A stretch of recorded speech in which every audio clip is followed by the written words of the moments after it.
What's up, Hippo lovers? It is time for the semifinals here in the ECL Southeast Asia. TaToH against Villese, best of 5 coming our way. And we are looking into Eastern Coastline, the home map of TaToH. He's playing in the red trunks. His opponent will be in the blue trunks, Mr. Villese. We're obviously starting with Chinese here. 2 TC start. Everyone is having 1 TC on the small island here at the bottom. And we will fight for the mainland at the top as well. Hellrider, why are you sharing the beautiful Twitch experience with the YouTube plebs? That's why people tune in to Twitch. To experience me in all forms. This is a pretty small island with very little wood compared to the ones we've seen before. Look at that. That's way more wood here for TaToH. Horrible lumber camp. Not that he could build a better one. This is really unfortunate. My favorite map at the moment in this map pool, we will also have something like Hillfort, which I don't like too much. And we will have the big questions on how much we are playing on water, how much we are playing on land. So far, TaToH didn't build the dock here. What is he trying to go for? Now building the dock.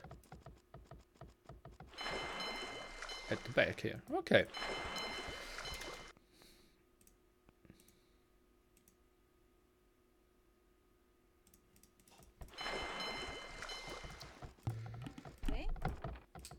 Population a bit better for Villese here. I saw him training with the max just shortly before the game started, so he will have a good idea and obviously already won 2 rounds here. If map 1 was Eastern Coast and map 2 was decentering, where would you pick Chinese and what would you pick on the other map from the pool? I rarely say that to one of my viewers, but great question. I'd consider playing Italians on this one or Italians on decentering. Let me think about it. You could also make an argument for Marians. You can also make an argument for Malians.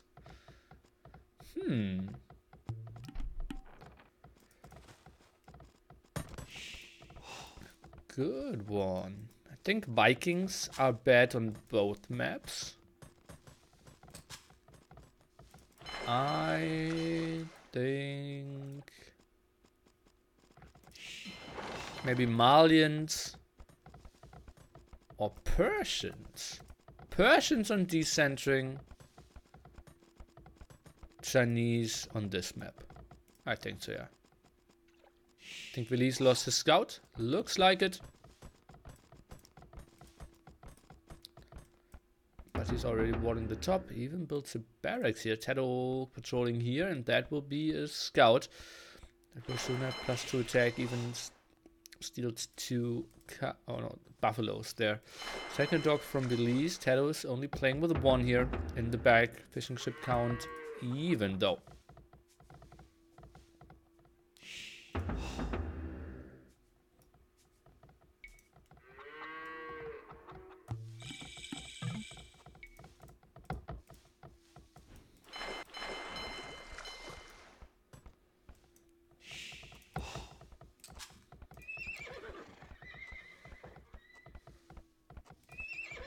Stable up for Mr. Villese. I'm kind of expecting the same for TaToH.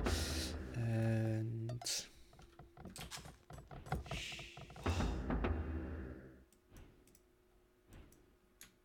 he's actually lacking some wood here. Has massive amount of food. Building the market now. Ah, you played market blacksmith to begin with. Pretty similar castle timing. Oh, Villese cancelled?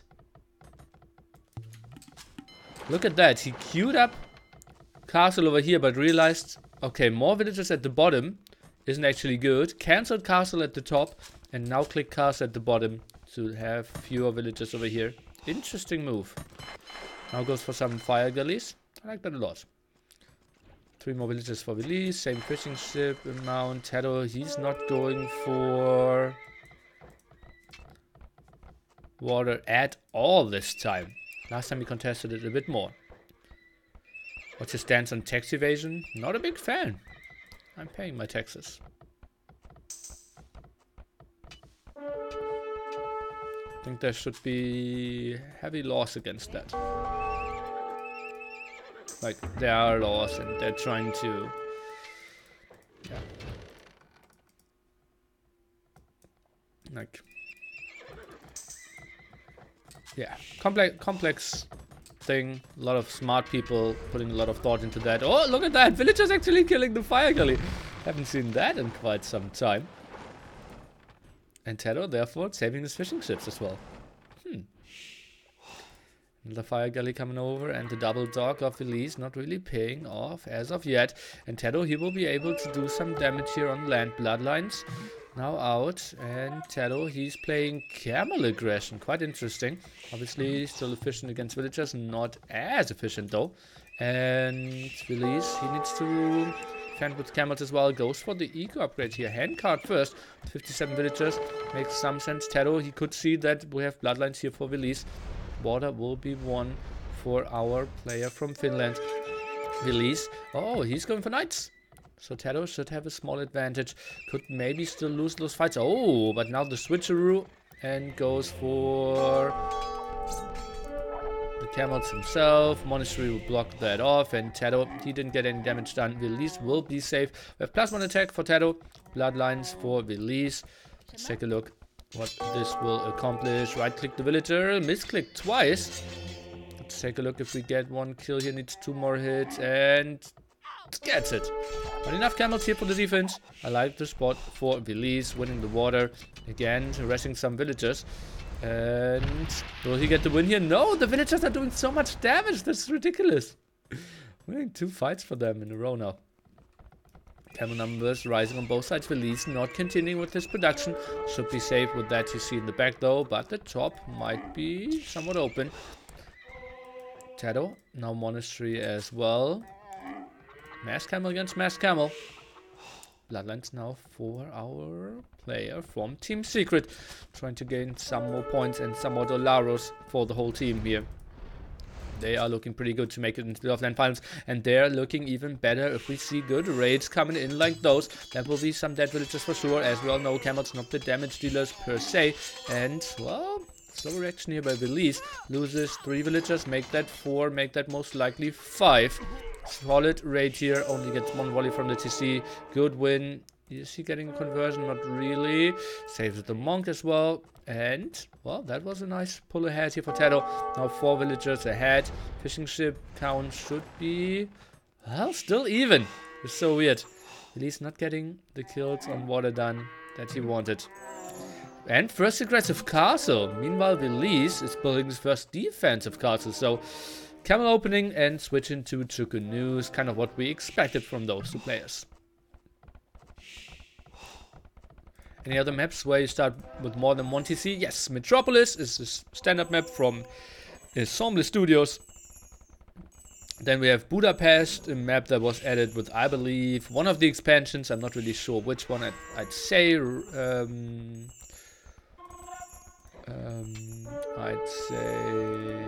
probably Rise of Rajas. Maybe The Forgotten.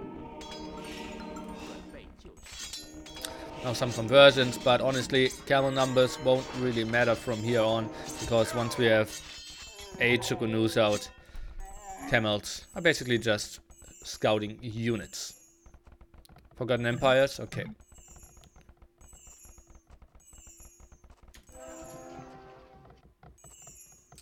Have you ever watched 1927 movie Metropolis? No. The oldest movie I watched was King Kong. And then probably 12 Angry Men. Those are the 2 oldest movies I've watched. TaToH even going to him. Villese only sitting at 400 food here. Same amount of villagers, so TaToH's eco quite solid here. Although Villese instantly clicked hand cards, so eco should be pretty good for him as well. Maybe those villager losses still costing quite a bit.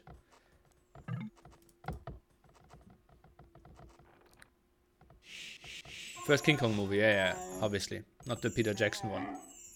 It's not the oldest movie ever. Can you show collected rest? Let's do that. Food pretty similar. Wood 1.5 more, 1.5k more. Oh, TaToH even going for atonement here. Monk against monk. But as I said, Chukunu will dominate the game now, so that won't be too important. And yeah, TaToH cannot really engage here. Resources pretty even here. 700. So Villese is 700. 1k resources down overall. Interesting.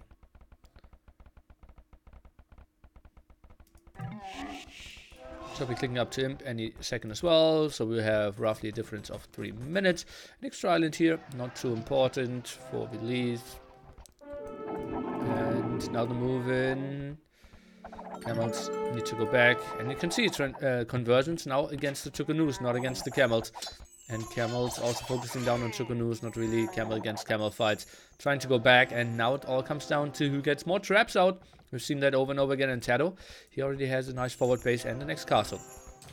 TC count for Mr. TaToH is at 3 indeed. 2 at the top, 1 at the bottom. And we have TC counts here for Villese. 3 as well. Both added 1 extra TC at the top here apparently.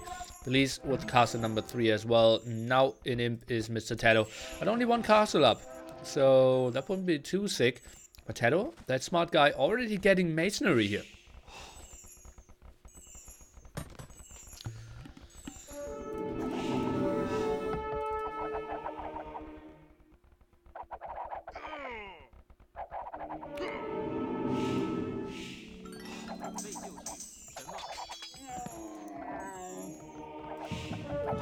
Well, first trap out, but not going too aggressively. Villese, he should be fine with surviving this. Quite an even game. Let's say, no one really going for water. TaToH still keeping his 3 fishing ships. Villese as well. Kind of weird to see those staying in effect here. Villese KD, not that great. 8 to 28 here. Now goes into heavy repair, and he does not have masonry. And now traps. TaToH even a small mistake, not unpacking them on the hill. 4 traps out now, and Villese, he cannot hold this. Should even stop producing Chukunus any second. Needs to get those traps out himself. Those are really the dominating thing here in this game. On this map. Gives up that castle, just bought himself some more time. Chukunus will keep that hill, and Villese is building a 3rd castle here in the back. Mainly for trap production, and well, cannot really tell how this will continue. Military number better for Villese, but well, he cannot really engage under the castle, so not too much he can do. Villese, oh, Bosaw only now. Kind of a hiccup there. Cannot really see the move out from TaToH. He's trying to unpack the traps now to fight down the traps of Villese, who's focusing on those instantly. Let's take a look. Can we maybe get a kill on that castle first? Only at 300 HP. Traps are now focusing that one down, but it looks like enough villagers might be on it. Villagers around to repair here, and Villese, he is going back and kills up more traps. Tries to find another angle, maybe from down here, and kill that castle. And TaToH, he's moving forward. Now getting Thumpering as well. Move to... yeah, just 2-3 tiles back. Now goes for that castle again. Not sure if TaToH will actually get that one up. Now goes for architecture. Quite a nice one. And that castle, if it goes down, the Chukunus of Villese could get some snipes against all those traps. Let's take a look. The castle most certainly will go down. And we see some kills here. TaToH, he's now ahead by 15 population, though military count is getting evened out a bit more. Upgrades on those Chukunus, 4 and 1. TaToH's side, we have 4 and 4. So he is surviving those fights a bit better.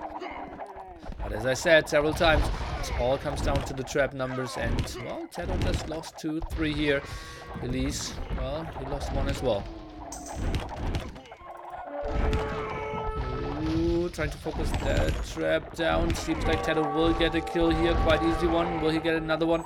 Looks like it. And how many Chukunus will he lose in exchange there?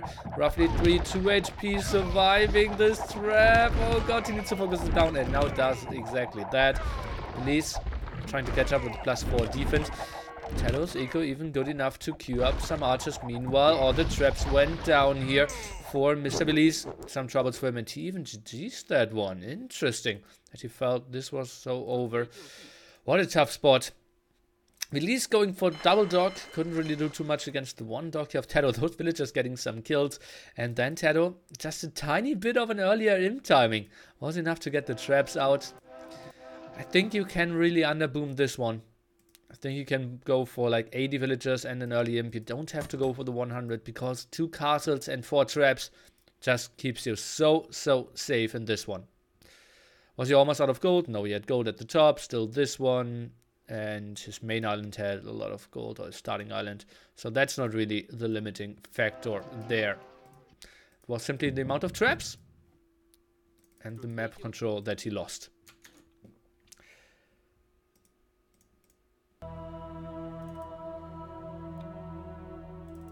Score will be updated to 1-0.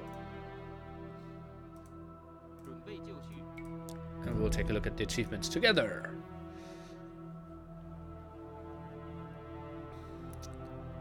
Well, KD for TaToH. Obviously pretty sweet there.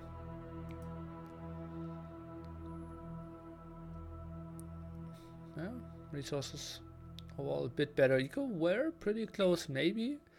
Was it Bowsaw? Was it only Bowsaw that made the difference? I don't know. Next map will be TaToH. But most of pro players give up so early. Pro players are way better than recreational players to judge when games are over. So for players that aren't that experienced, it kind of feels like early GGs at sometimes, but players like probably everyone in the top 50 would agree this game was completely over. And Villese had way less than, or under 1% of winning this one.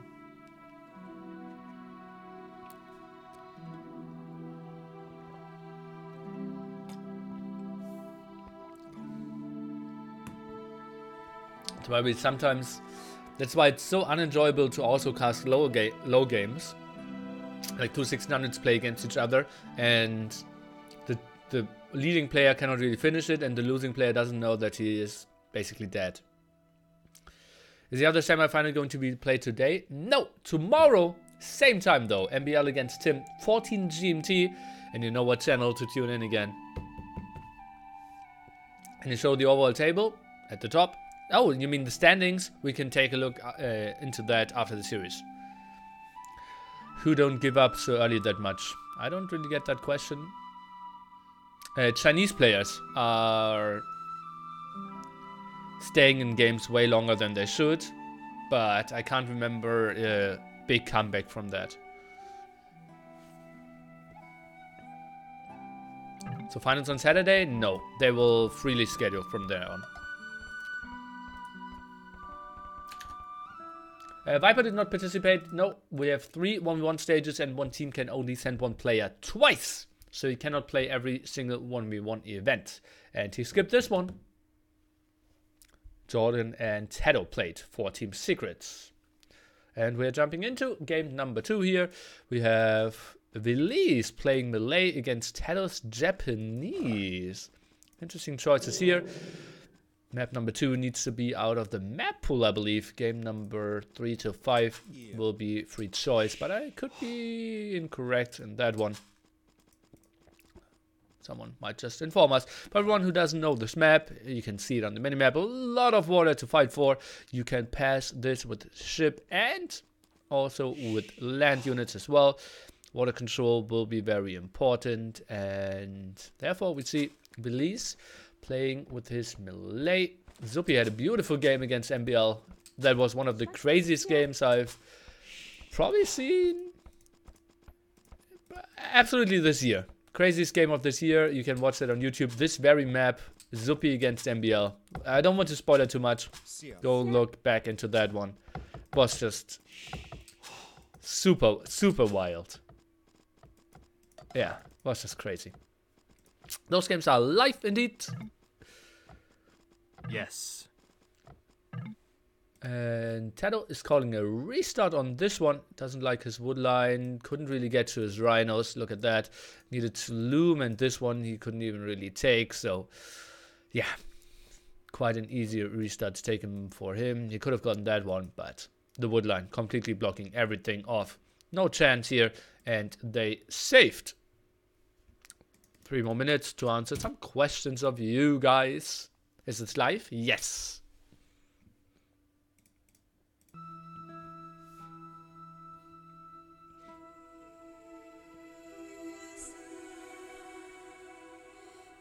Chinese coming back from nothing? Right, I want to see that. I can't remember a good comeback from a Chinese team. SY's GG timing, for example, is really late. Generally. Question, who is the best Chris in the AO2 community? Oh, well, what Chris's do we have? We have Slam. We used to have Alclan Chris. We used to have Jitba.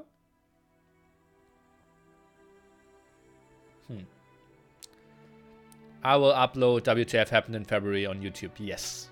But probably only on Sunday, right? Because ECL matches will now be uploaded tomorrow and the day after. Today we will have the upload of Hera.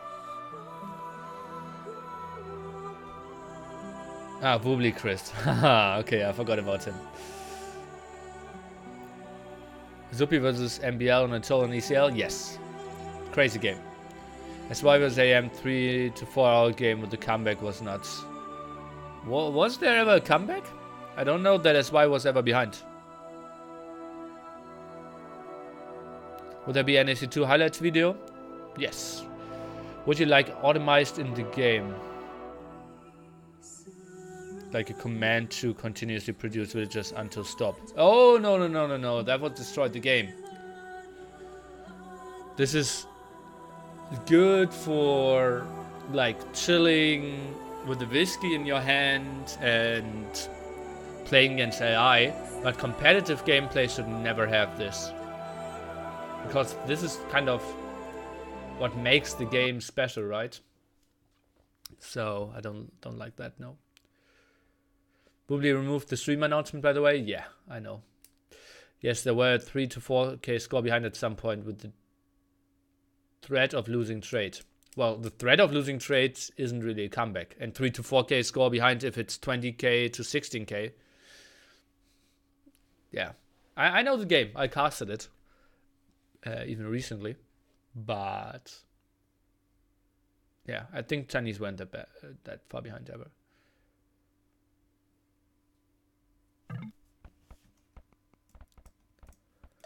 Oh, yeah, Thomason. If we're talking about non-tournament games, then I don't care. So, sorry.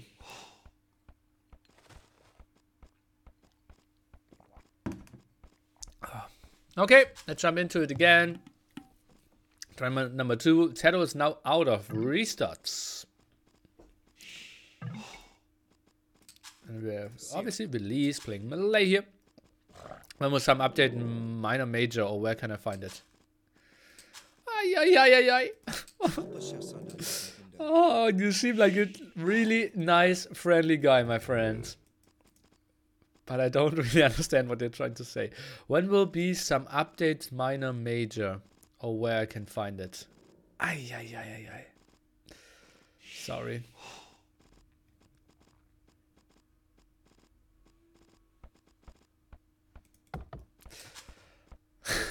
I try to read it. Okay. We have Villese Malay. He will have the fast up timing and will try to pressure.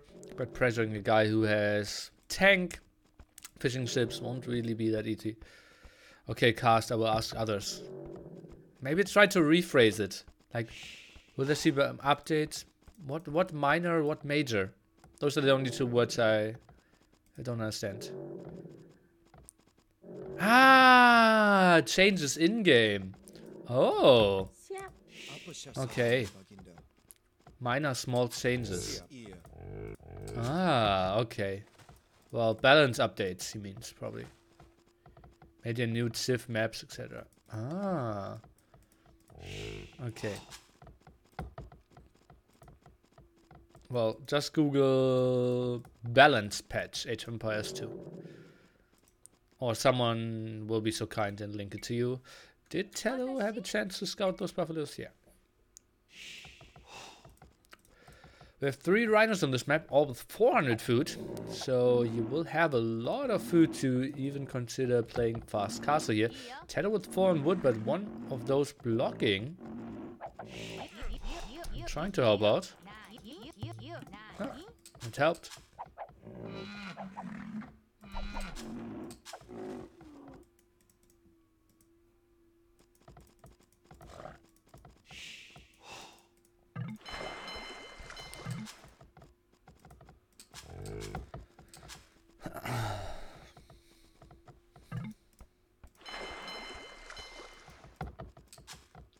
Talk a bit more aggressively from Villese, but at opposite sides. That should be better for Mr. TaToH. Do rhinos do more damage? No, but I think they walk a bit faster. So they do the same damage a bit more often.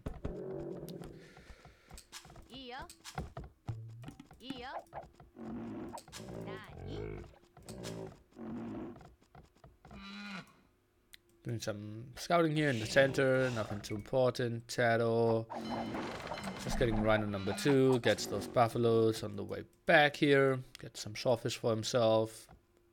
Pretty solid start. On the other side, maybe have some wild approaches here. Doesn't look like it for now. Which is more damage? Well, but not per hit, right? Only more damage per time. Lol. 8 on wood here. That doesn't cry fuel age aggression too much. Or will it? Interesting map so far? Yes. I have to applaud ECL for their map choices. I know that some players hate it. For example, Leary, MBL aren't the big fans of the map that are being played on ECL, but I think it gives us a lot of different maps. You have to remember that I even took a lot of inspiration for my NSC map pool from ECL as well, right? Coastal Mountain was an ECL map, Rehydration was an ECL map. I think they didn't make it into the official lineup, but they were considered before and weren't good enough for team games. That's why they didn't make it into the lineup. But for 1v1s, I really like those. Can you build on the sand area? You can build 1 times X buildings. So all types of gates and walls, but no houses on that sandy area.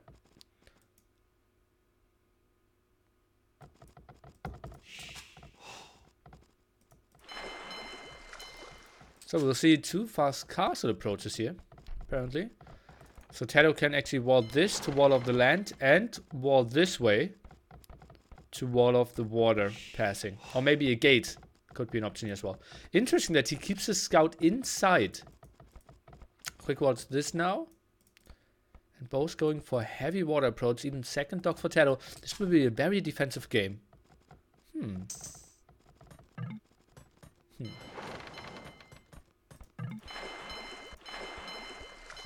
Oh, Villese running out here.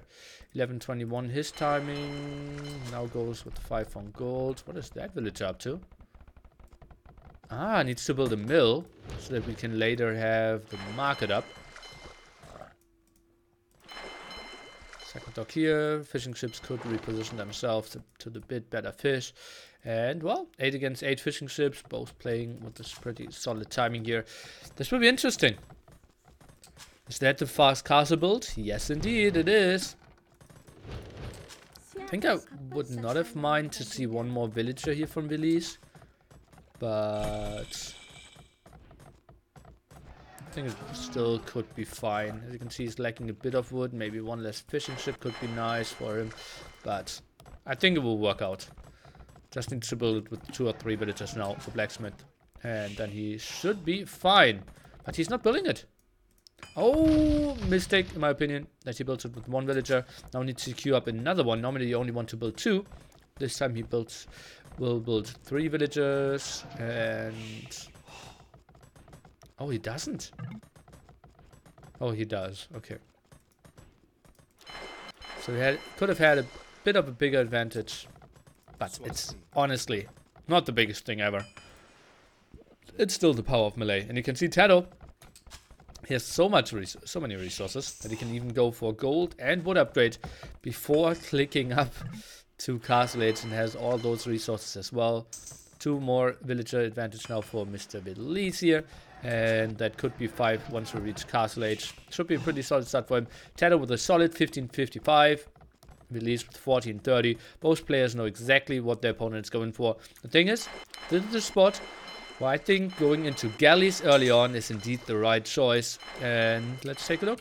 We have some fire galleys. Maybe do like 2 to 4 fire galleys and then full war galley approach could be the best. And we see TaToH. He's going for those palisade gates. He does not want to get aggression at the right-hand side in his face. Could also... is that a spot for a dock block? I don't think so. Sometimes you can build docks close to the edge of the map to wall this off. But not on this one. I think ships can still squeeze through here. What's the best map for a castle in this here? Well, something in the center on the hill is always nice, but I think first of all we see a lot of fight for water here. Now TaToH realizes, oh god, he might be around. Let's quickly evacuate those.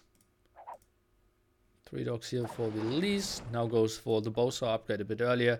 TaToH still with only quote-unquote 3 docks as well. Fire galleys won't find any kills. War galley upgrade around. We don't have Botkin arrow for now. 8 fishing ships for Villese.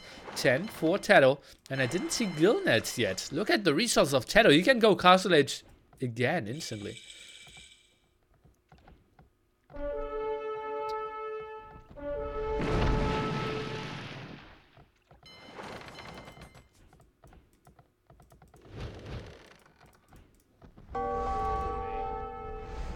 Oh, first villager, is he saving himself? 16 HP here, seems like he is safe indeed.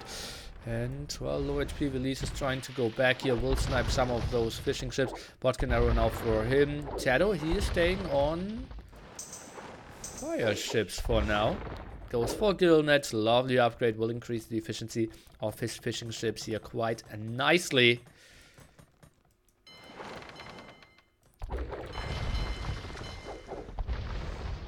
Careening as well, but only 2 docks. That's the first TC. Can we see something of that, like that from Villese? Not really. He will work with the villager advantage he had from before.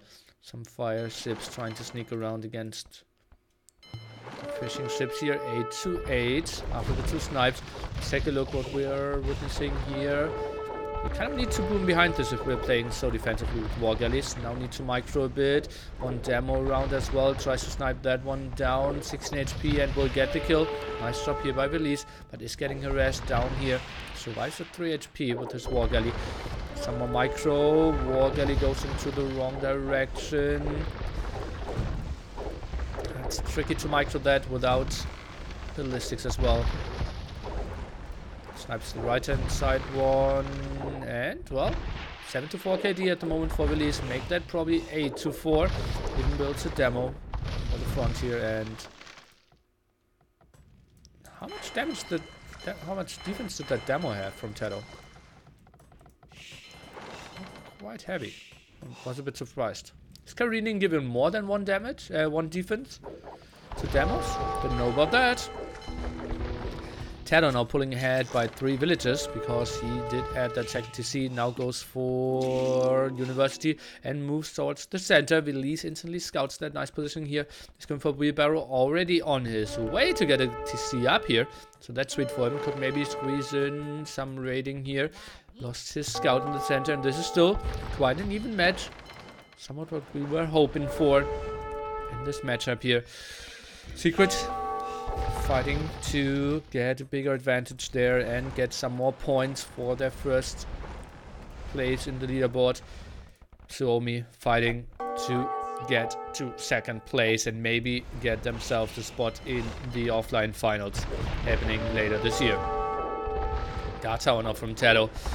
And well, if he's heavily on stone, maybe Jessamine towers are an option here.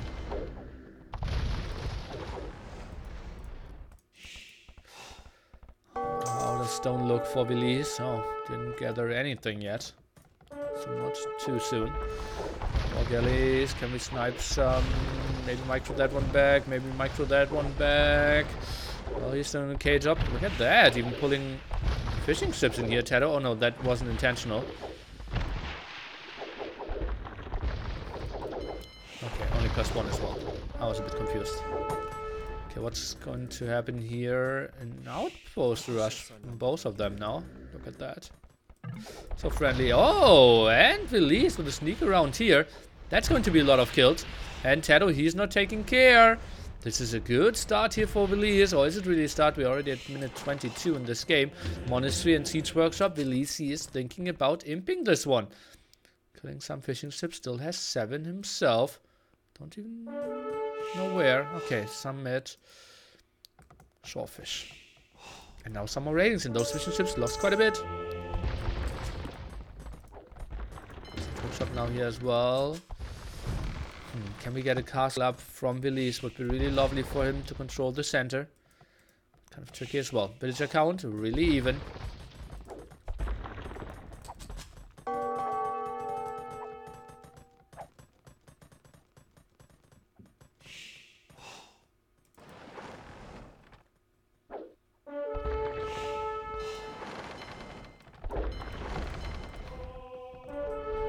TaToH at 3 TCs, Villese at 2 here.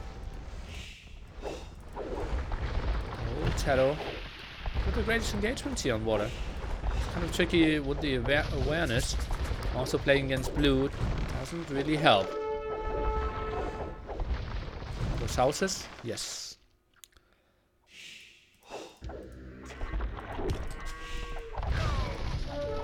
Oh, guard towers, but without fletching.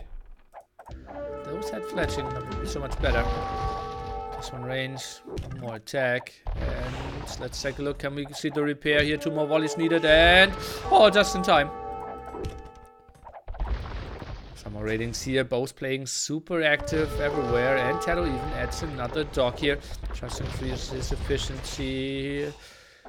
Comes to his fishing ships. Oh god, and TaToH is winning this one. TaToH is just, well, one small hill advantage, so good. No guard tower up it as well.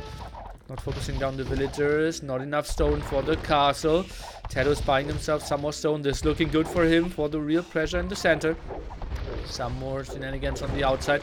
Good for Villese, but this is just so ugly. And Villese, he might lose that TC, and then he continues to fight uphill against towers. He didn't have the control when he needed it. He was a bit faster there, but he needs to go back. And even that lumber camp, I think, won't really work. He will lose that TC any second.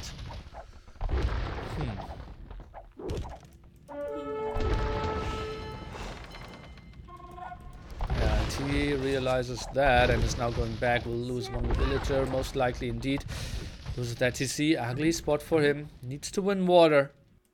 Otherwise, there's no chance. Now builds a castle that can't really make him happy. Or it could be 2 for 1. 1 for 1. Okay. Castle will go up. It's not protecting any gold or stone. How much of a disadvantage is playing blue on water? I cannot really tell you. If they are playing with friend foe colors or anything. Because someone has to play blue, right? I think you should be able to, or like there is a chance to choose friend foe colors for different colors as well. So maybe like heavy water maps in the future, players will actually start doing like green purple as friend foe colors. Nice conversion here. Let's take a look at the resources. Villese sitting at 300, TaToH 12 food, 300 gold. Now continues to go more on water, but Villese has the advantage here. Now kind of stabilized. But TaToH, look at that nice stranglehold with all the towers. Full control. Villese cannot really move out here. Take a look, how much gold do we have left? 800, 1600, 2.4k gold. So that's something to work with for sure, but nothing for the very long game. So extra gold spots are the ones we are trying to fight for.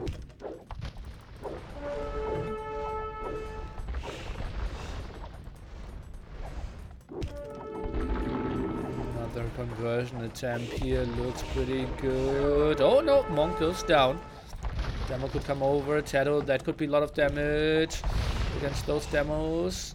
Is clumping up a bit. Nice spread there for sure. And another tower shouldn't really go up against that Mangonel though. If Villese is taking care to war galleys around here as well. Mangonel indeed is coming over. That tower should be stopped. Defensive tower here by Villese. I think that's not even necessary. And oh god, TaToH, that will be a lot of dead villagers. That's something you cannot really do. TaToH! And he's going down. 6 villagers now. Villese up to him, and he will just fly in there. Maybe with one single trap, he can clear this up quite nicely. Just position the trap here, and he will work his way around. Could be pretty sweet for him. We have more houses here.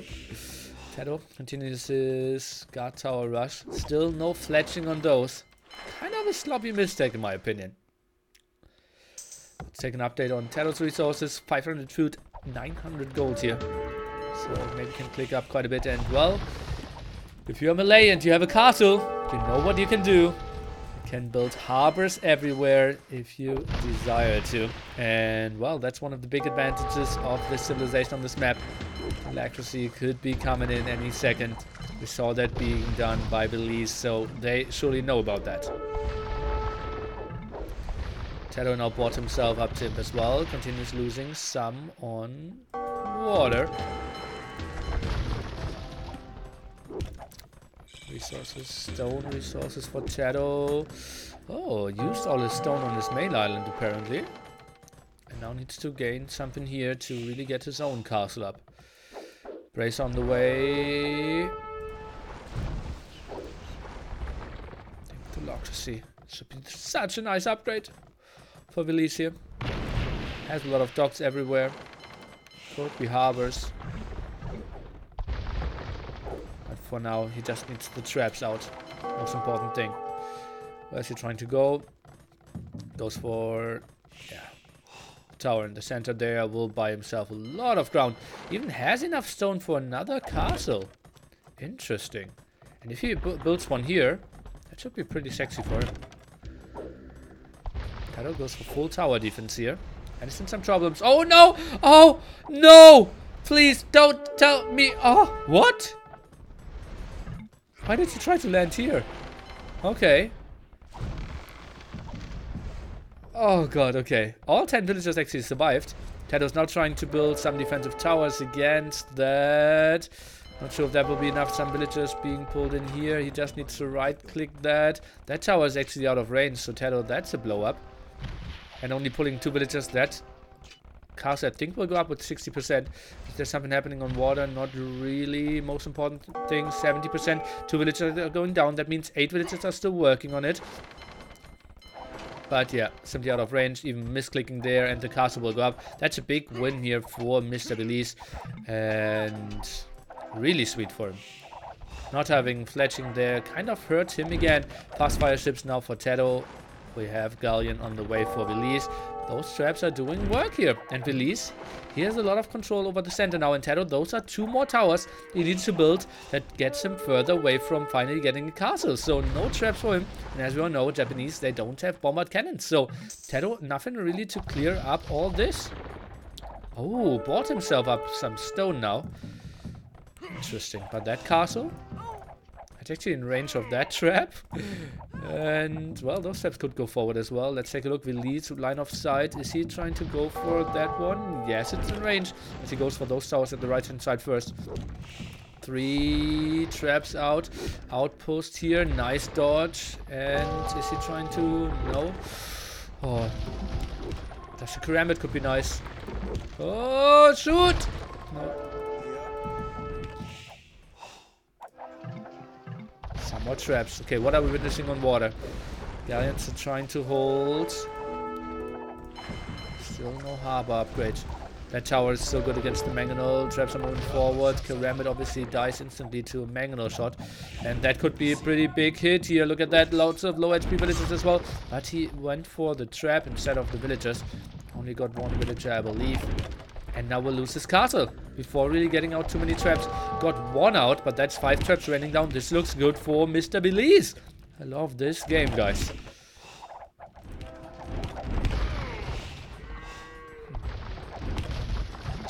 Villager count isn't great for Villese, I can agree with that, but, well, we are out of gold now. So if those villagers are being forced away, and how should they really stay there? TaToH's chances of continuing on the main island here are basically over, and then obviously also for water. That siege workshop is going down, so no more mangonels. We are stuck with one more mangonel. Karambits are now so good in killing some traps, killing some mangonels as well, and being good units to rest those goals, but with low HP villagers. I think military count is looking better for Villese as well. I still like the position here of Villese. Chemistry for him now as well. Bombard cannons could be really lovely. Some more villagers trying to get some wood control, but TaToH, he's running out of options. We have Mr. Quoth 9. Congrats on NAC2 and all the best for getting 2.3k, he wanted to say. Cheers. Thanks for both. Trying my very best with 2.3k. Tried my very best with NAC2. Glad that you liked it. Tower's instantly going down. Karambits are fighting to save that one trap, but well, is there really anything coming to save those? Not really. Karambits are coming over here. This looks better and better for Villese, although he's 20 population behind, but that does not matter, guys. We are kind of in the effect where we are playing Gold Rush here. TaToH out of gold, and he realizes that. 11 population more, out of gold, no more control. Villese played this so nicely. I'm really smiling at the moment. Oh man. That was kind of ugly here, but then he fell back. Just his transition into War Galley so much earlier was really nice. TaToH, I think, staying for too long on fast fire ships or fire ships. And game 3 hype, well, it's a best of 5, so game 3 hype was kind of obvious. But at least game 4 hype. Ballistics only now for Villese, could have been maybe early upgrades, but TaToH, yeah, he sneaked around a bit, but couldn't really punish those. Yeah, I really hate TaToH. He is on my list of people that I hate, together with Doubt and Robo, I believe, right? I always keep forgetting. 1-1 is the score.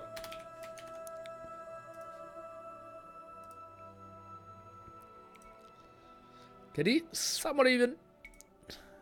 Gold control was better for TaToH, but would have stopped at that now.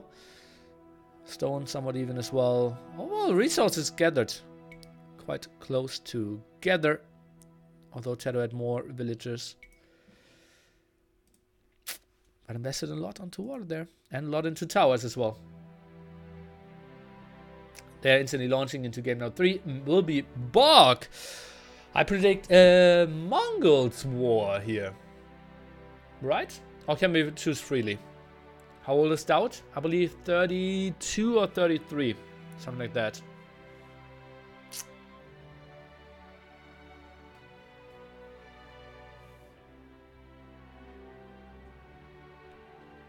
Sir Knöllerich, I like your choice more as well.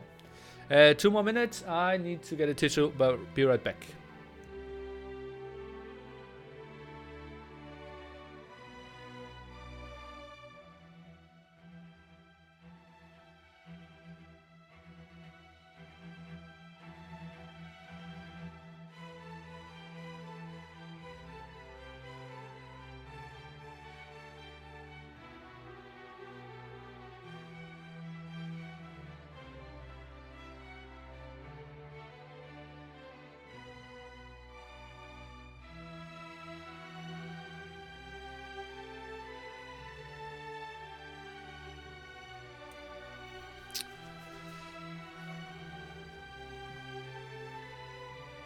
Not doing fletching was potato move. Well, he didn't go for war galleys, right?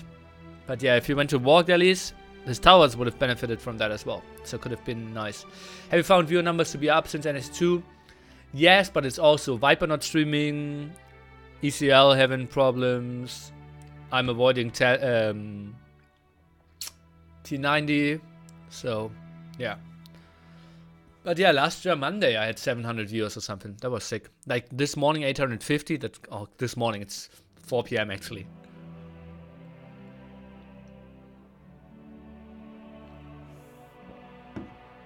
The situation where it's worth building cannon ships? Yes, lots of them, but it's a very high-tech unit. So, and you really need to babysit them as well. Why ECL having problems? I meant escape AoE.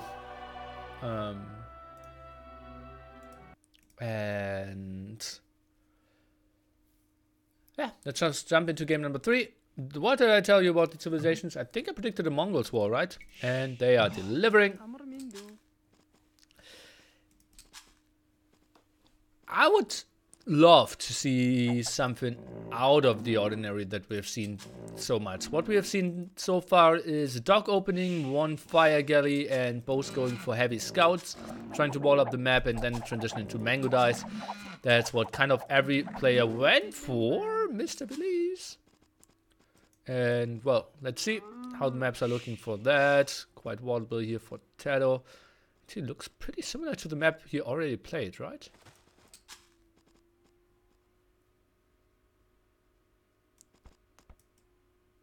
Guys? Could someone check the VOD of TaToH versus Tim?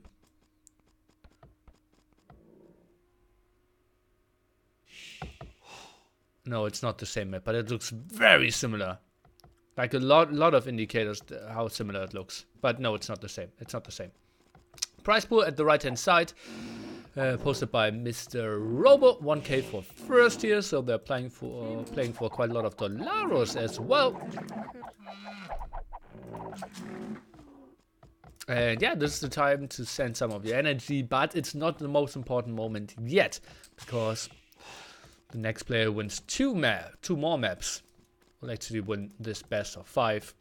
So this game, just setting yourself up. TaToH versus Vivi. Ah yeah, that's what I meant. Yeah, it was a bit differently. Yeah, I realized. But like the right-hand side area, there was a hill. The walls looked kind of the same here.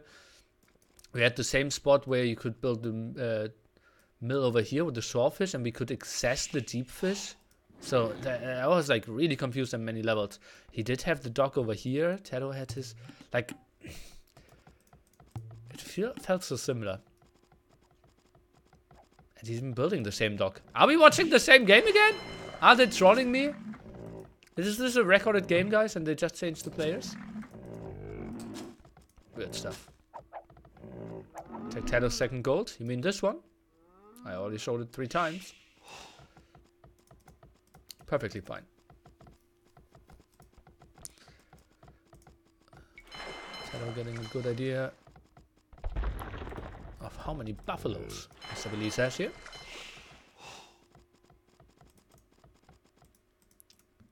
TaToH builds his dock a bit more passively than he did before. Probably wants to camp a bit more, but sees 3 great deep fish, so that's totally fine for him. Is TaToH's gold backed? No, absolutely not. Why would it be? You need to access 4 tiles. And you can, or 4 sides. And you can access 1, 2, 3, 4, 5, 6, 7 even. So that's totally fine. We lead with an 8 minutes 6 seconds uptime. Pop 19 here with 1 fishing ship. Even goes for a second one. Solid stuff here. Even skipped loom for that. Sexy start for sure by him. TaToH, well, he follows this up with 1 more villager, but look at that. 52 seconds later. And Villese probably won't be punished for not having loom. Now goes some villagers on gold as well. What about TaToH's berries? We don't have berries on this map. We have 3 rhinos and a lot of buffaloes though that have 150 food instead of the sheep or turkeys that have normally 100 food. So you need to build the mill kind of defensively, somewhat over here could be good spots. For Villese, we could make an argument for here. Or maybe, if he wants to go for the shawfish, something over here could be good as well. TaToH could maybe build a mill here.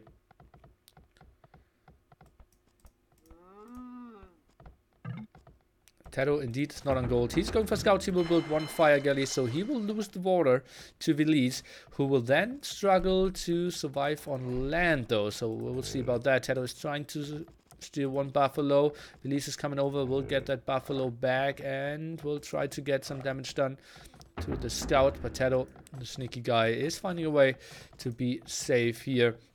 TaToH, a lot of food in the bank, as we can see, so that will be a lot of scouts. Meanwhile, double fire galley production means TaToH will have no water pretty soon. Might build one defensive fire galley. Let's take a look. TaToH only saw one dock as well. Now some harassment here. Pick the low HP villager. That sneaky TaToH guy. Annoying as ever. Has to be happy with that. TaToH goes for the wood upgrade here. And let's take a look. That looks like a mill. Or not. What? What is he up to? That looks like a mill.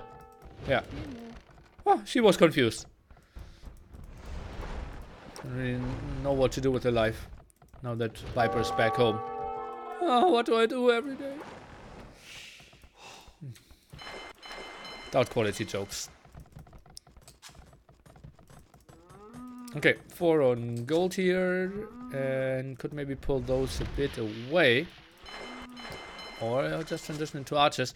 Some walls here. I think those won't really make sense.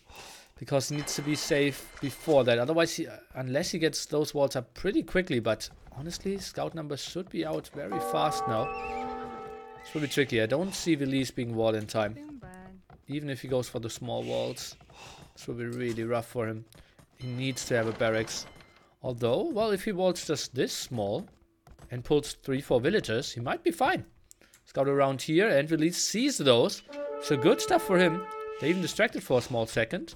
I think if he walls the back now, just pull 3-4 villagers.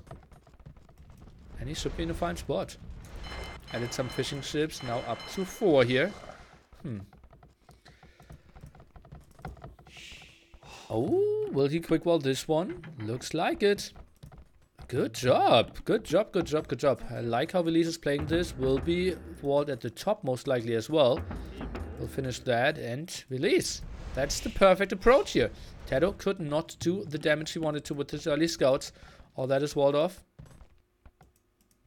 And that's only because TaToH didn't allow himself to go through the center. Didn't want to get caught off guard by some fire galleys, lose some HP. Was a bit scared, and Villese, I thought he didn't have the time. But he made it happen, even now, making sure that that gate is locked. It's a really angry sound, right? Locked. The resources are now looking pretty sexy for Villese to transition into Castle Age quite reasonably well as behind this. TaToH at 300 food, only now transitioning on to gold. Now the house behind this, Villese, he will be safe. Won't allow any villagers to die here against those scouts that are still on the outside. Now Horsecolor will start farming any second. And here we go.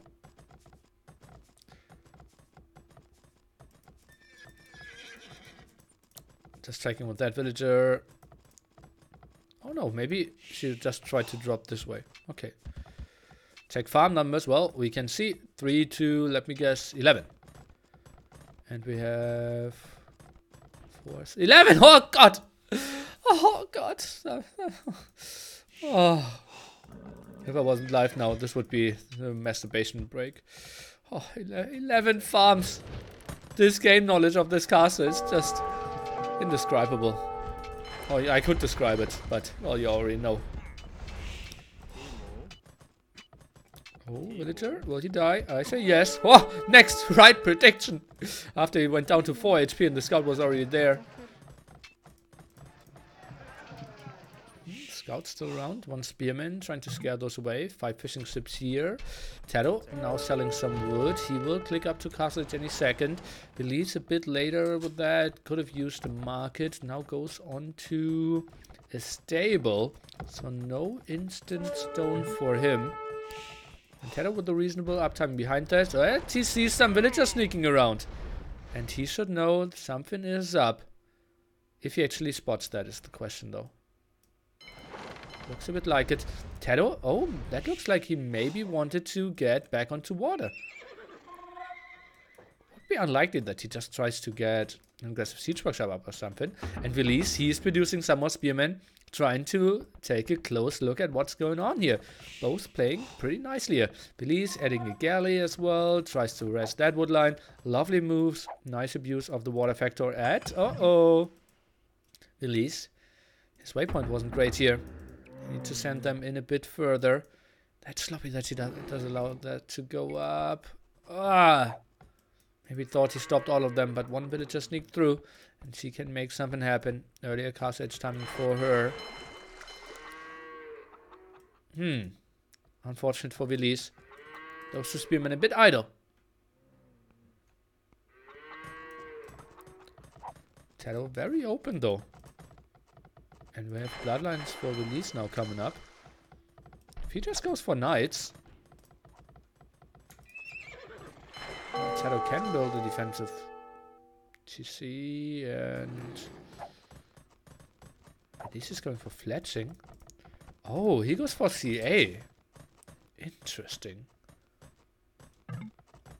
Interesting. Okay. So no knights from him.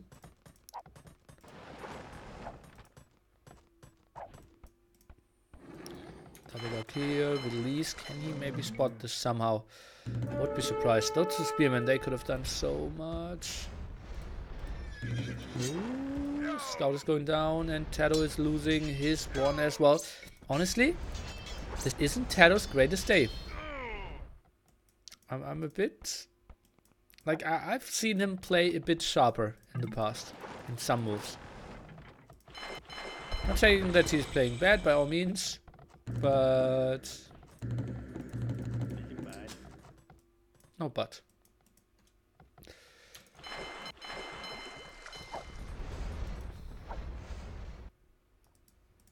Double dog.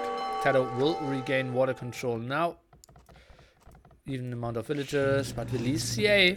That will be tricky for TaToH to defend. He will have 2 TCs up, so will be tough to find the best angles, but I can still see those farms being harassed, that woodline being harassed, and overall land control should be pretty good here.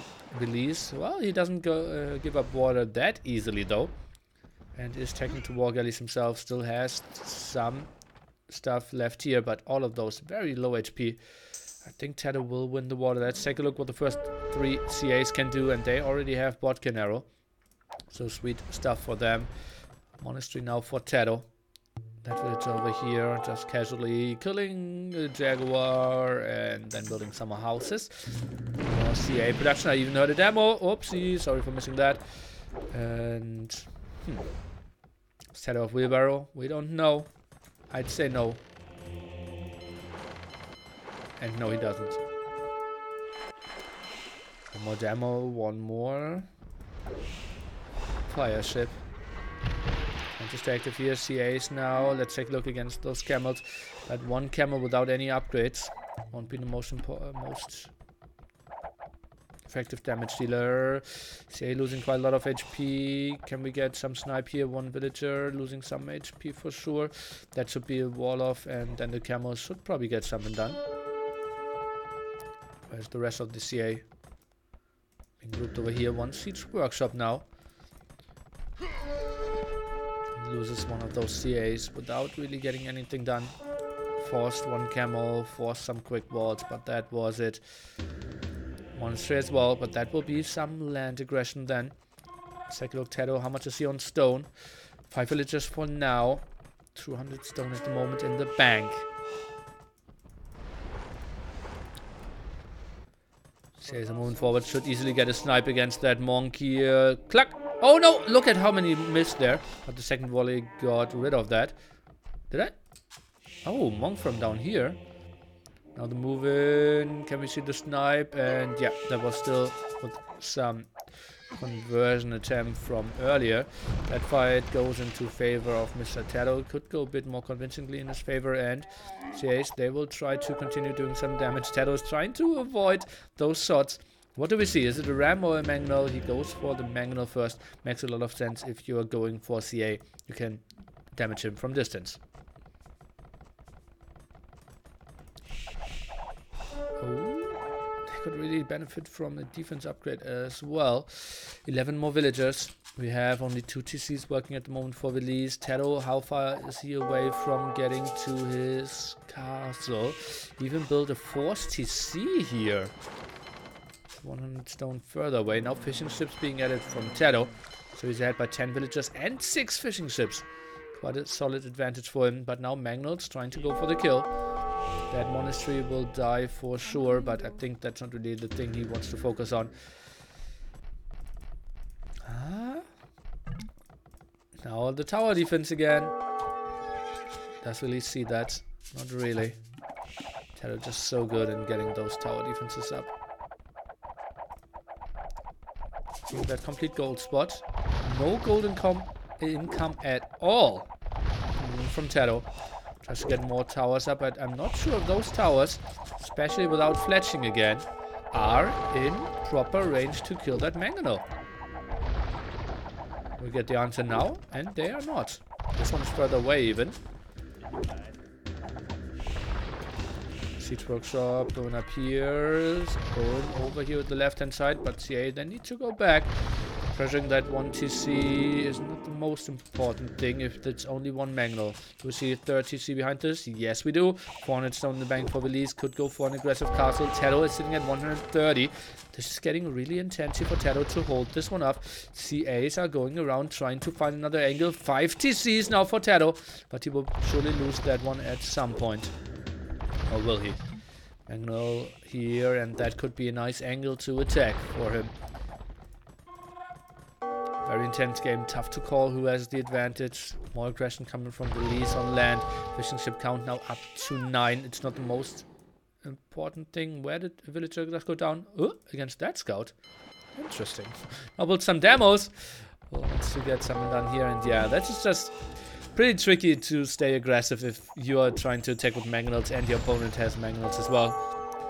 Just very easy to get out microed there. And Villese, he needs to go back.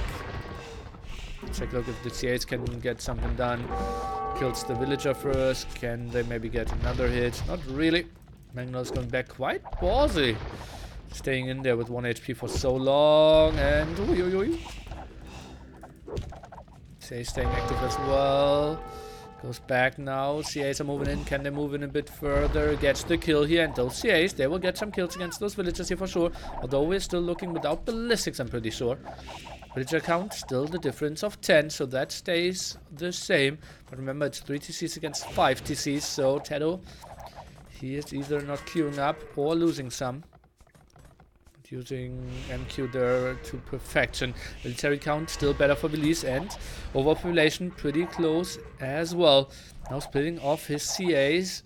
Villese, he's not done with his aggression. TaToH has now enough stone to go for the defensive castle. Where will he build it? Something over here would just be quite easy to get up, I believe. And we'll be fine. That's a big hit. And the castle will come up here. Maybe even here. And yes, indeed. So he will be fine in that regard. Those CAs didn't do anything. Those CAs could even die. Okay, getting some healing here. Is he going for some splits? Oh, nice dodge of the ground attack there. And only doing 2 damage per shot. So he is going back.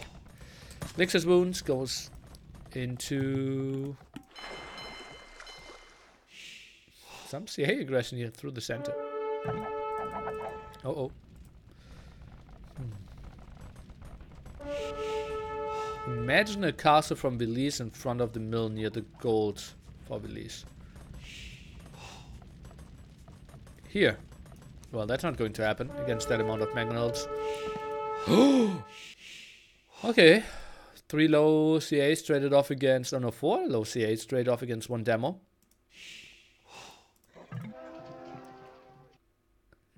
Now up to him any second is Mr. Villese.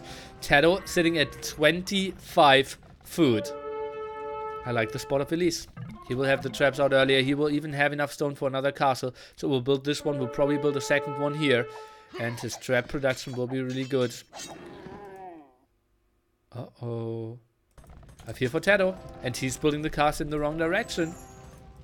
Well, is it really the wrong direction? It's controlling quite a lot. And I like this, but it's bad for the trap war in that direction here. Lovely game for sure. Villese, he's scouting quite a bit. Saw the villager from early on. Didn't know that the villager... Oh no, he killed the villager with his own scout. Should know that the one villager didn't build the whole new base. But obviously, TaToH could have sneaked some new ones. Castle will be up, and Villese, he should just go for massive amount of...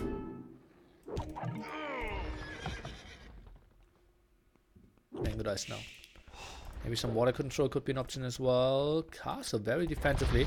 CA is patrolling in. Quite an optimistic castle here from TaToH. But well, he has the control. He doesn't know that the castle is here, and this castle is just pure waste for TaToH. This one is so bad. He doesn't know it. Yeah, he now cancelled this. Okay. He would have instantly lost it. He knows that his timing cannot be like miles ahead in front of Villese. And look at how heavily he used the market. Sold wood, bought food, sold wood, sold stone and food, sold wood. Now he's up. That was all because we raided that gold for so long, and that gold is kind of unfortunate to get. CA is now in the back and maybe get some snipes in. Another castle over at that area, and that could be the Kansas City Shuffle, guys. One player advancing in the bottom, the other one advancing in the north. Could be quite interesting. CAs, are they trying to run through that castle? 2 down after 2 volleys. Some more water attack here. Release. Really releasing his fire ships here in time. Mangudai is now going aggressively. That one relic will be open. Goes for the university here. Mangudai will defend it. But look at that. Upgrades for TaToH. Non-existent. Only fletching now. On the other side, we have Villese with bloodlines +2 and +1 already. So Mangudai fights might even go in his favor. Can he snipe this one? Looks good for him. Villager count 10 ahead is Mr. TaToH here. Botkin arrow now for his war galleys as well. TaToH with a lot of map control still. 15 villagers difference, and oh, those traps, they cannot get too close to the water. They need to leapfrog themselves forward from that angle. That shouldn't be the big problem. We have enough stone for another castle release. How aggressively can he get this one? I think over here wouldn't be the worst thing. Okay, builds it over here. Kind of makes a lot of sense to me as well. It's, yeah, might be even a bit better. I think it's very similar. It's only blocking the passing a bit too much. Build it out of the map. No. Okay. I think it could be more aggressive. TaToH again going for masonry, trying to repair, but that's only with 4 villagers, so he doesn't really mean it. Also some aggression here at the top, and how's the defense for Villese looking there? Has only 1 castle in his eco. Mangudai will advance here. Okay, now upgraded to 9 villagers repairing. So it kind of wants to hold. Looks for the trap now. No military for TaToH, but that's still a lot of stuff on water, so don't get fooled by that. First trap out. Trap production kind of stopped here for Villese. Elite Mangudai tech though. Pretty sexy for him. And easily snipes that one trap and can go back now. Good job for him. Or by him. Should have sent in those CAs a bit earlier. Now lost to Mangudai, 1 CA. Kind of okay straight for him. Even goes for scale. Barding armor. Interesting. Means we might see some hussars added pretty soon as well. That's now broken through. Villese, can he get the Mangudai production rolling? He does not have a lot of gold income at the moment. Only those 4 villagers, what I can see. Okay, and some over here. Snacks a solid 6 villagers. Nice move here for TaToH. What do we see at that side? TaToH is now going in full repair mode. But still elite Mangudai, they can go and move in here in my opinion.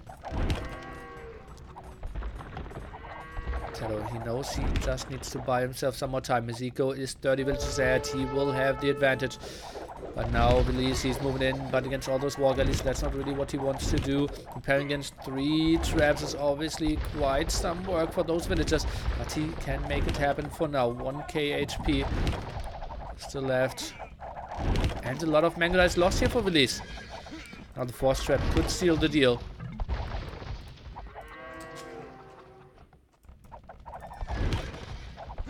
Yeah, you cannot really repair against 4 traps.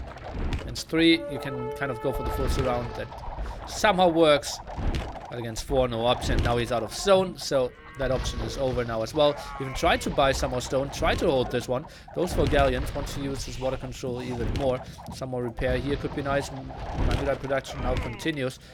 We have some over here. Oh, 33 villager difference. And Villese, I don't mind his position, honestly. He's controlling that gold. That is not the greatest. TaToH really needs to make those gold spots happen here at the top. Mangudai numbers are looking pretty scary. Look at that. Population 50 more for TaToH, but I don't think he is that far ahead.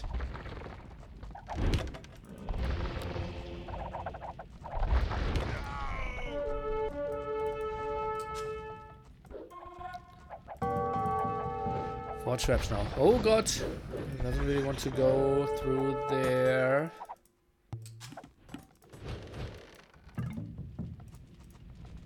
Villese just sold a 1k food. Okay, no, he didn't. How Mangudai numbers looking? Okay, build some more here. We'll have all upgrades soon. Against non-elite, non-chemistry, only +1 defense. So those Mangudai fights won't even be fair. Skirmishes against Mangudai would be a good option. And that's indeed what TaToH, I believe, is tagging for. He's at pop 190. Feels so weird. 150 villagers might have overboomed a bit here. Oh, but snacks some villagers in the back. Villese needs to continue pushing here. Might even, well, need to consider sniping archery ranges. I think he can clear this up with his Mangudai now. Yes, he can. Continues to go and move forward. A nice TC here by Villese.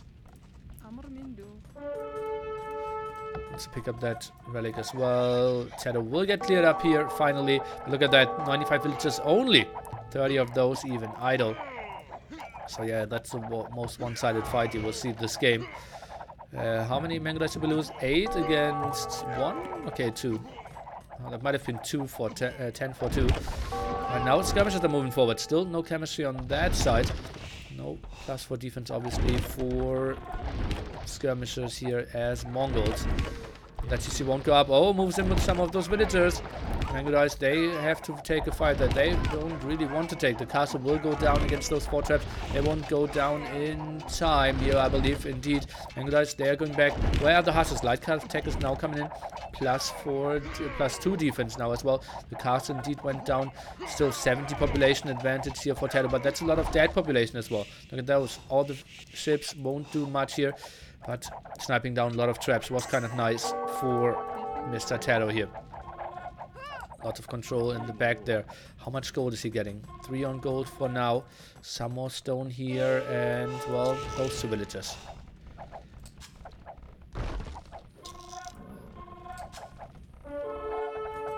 Love to see some stables. Even built another monastery. Didn't want to repair the first one. Mangudai now at the top. Could get some raids in. It's still elite. Mangudai is one of the most cost-efficient units in the game. Release. How much gold is he having left? 800 here. Goes for some there. Pop 120 for him. If he knew that TaToH was pop 200. Like, I think both won't guess the population of their opponent. I think Villese thinks it's kind of even, maybe slight advantage for TaToH, maximum pop 150. And TaToH probably thinks, okay, this guy is at 160 and is just struggling to get enough gold or something. Now castle up for TaToH, desperately needed to get some of those traps out.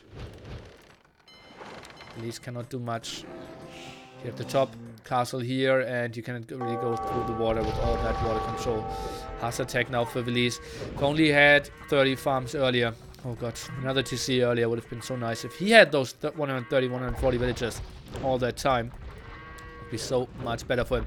Oh god, handcart that late as well.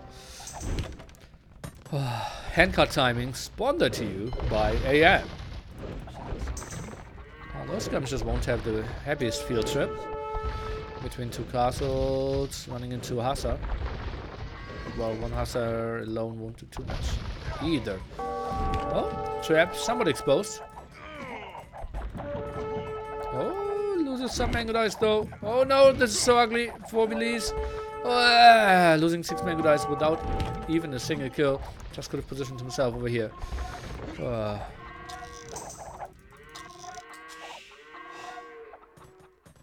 Masonry now for Villese. Could have used that a bit earlier as well.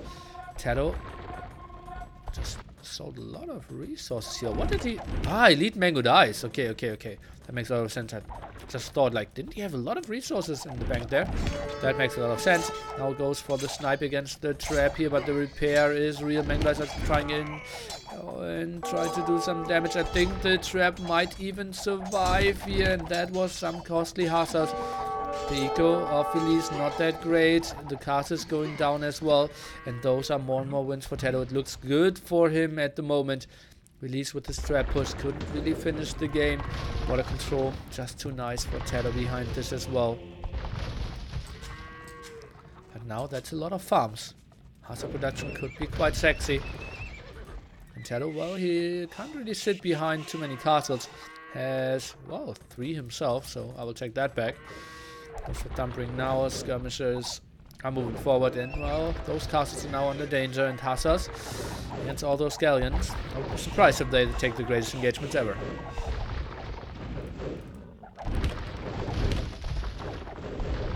What is he going for? I think he should have grouped up a bit more. Is he really winning that much if he's taking the engagement here? Now right clicks on those traps. I think this isn't really the fight he wanted to take. Oh, look at that.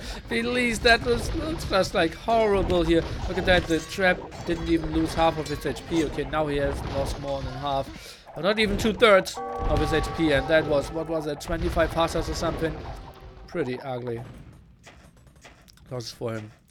Cannot even repair the castle, does not have any stone left. Oh, yeah. Now buys himself 100 stone. But that won't be enough. The castle will go down. Lead Mangonite numbers now looking pretty sexy for Mr. TaToH.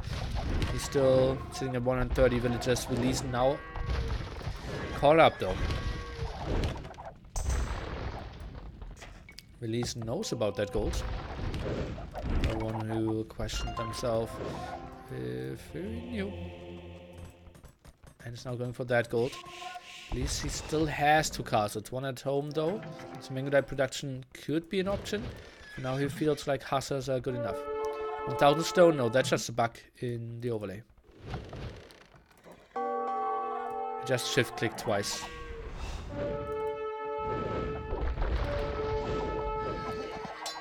What can the hussars achieve this time? Killing some skirmishers wouldn't be that efficient. For now, not a single Mangonite went down. Traps are going back as well. And yeah, nice kill against all those skirmishers. Suddenly Villese at pop 180 against TaToH. Similar numbers, guys. This game is not over. What a great series. I love game 2 and I'm starting to love game 3 here as well. Nice defense early on by Mr. Villese, and now he goes for the big raids. 1 defensive castle over here, but look at that. That's a lot of unprotected villagers, for sure. Rally count will be 4 for TaToH, only 1 for Mr. Villese. Oh, and nice quick waltz here to block this up. Mangonite is doing some damage, and that castle is shooting a surprisingly high amount of arrows. All those hussars going down again. Traps moving forward. Could even position himself somewhat over here, and then galleons could block that path. TaToH goes for hoardings. Maybe that's indeed what's happening. Someone raids here at the top. Could have been a lovely spot for Villese to build a castle as well, but didn't really have the resources. Take a look. That looks like a scary Mongols army, guys. Mango will die, but will probably snipe the trap. No, trap unpacks and goes back now. On trap to snipe that castle. Tries to go there as well. And we will have the go from Villese here. And those galleons, I think they aren't in high enough numbers. Mango in the back will get something done as well. I think the castle will be safe. Mango cannot protect those traps. And I believe TaToH will lose all his Mango as well. This is the spot where we should see some demos here coming from the top. But not a single dog at the moment from Villese. Beautiful positioning here for TaToH. Mango is kind of out of position. And look at that. The demos are now coming over from TaToH. Oh god, that's the guy. He knows what's up. He takes for heavy demos as well. Third trap. Kind of ambitious over here. Goes back. Castle will be safe. Castle count 2 to 4. So elite Mango production for TaToH should be a bit better. But, well, that castle could go down as well.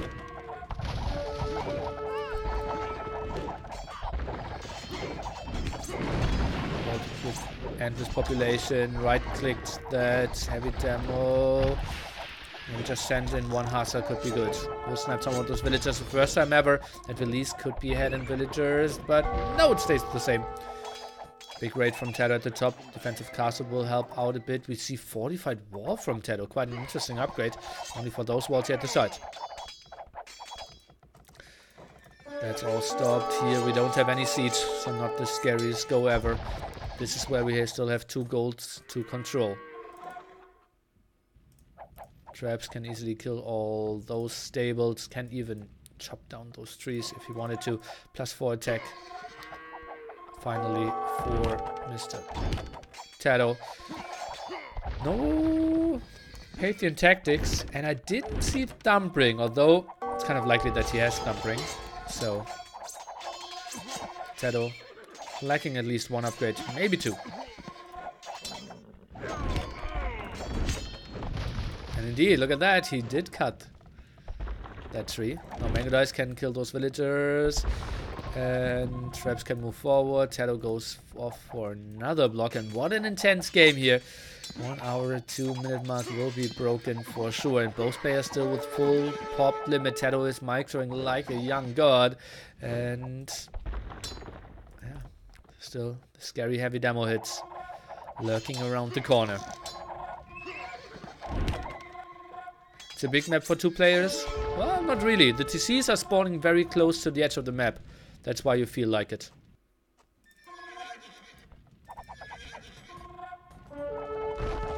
No, that wasn't the starting TC. That was the starting TC, right? No.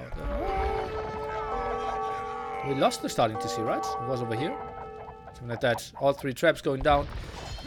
Nice snipe there by TaToH, buying himself some more time. Do we see some more traps queued up? Not really. Hussars are defending all this here. And well, I don't really see anyone advancing at the moment. Kind of tricky. Traps are so important. How can you get onto high trap numbers? Is this maybe the spot where Villese should consider going back onto water?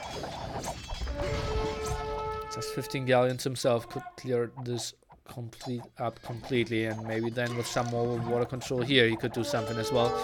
TaToH sold some of his food. We see more stables around here. Villese is going full Hussar at the moment, trying to bank onto some more Mango here as well. No skirmishes from him, but TaToH not really going for more skirmishes as well. Mango just microing back. TaToH shouldn't really lose any of those. Meanwhile, Villese is losing some. Hussars against Hussars here. What a wild game. Both with over 60 military, roughly 120 villagers. Villese maybe group up a bit more, 20 more Hussars, and then make one decisive go at one side. Could be something. Maybe some raids in the back could be also an option. He could still just click through the center, right?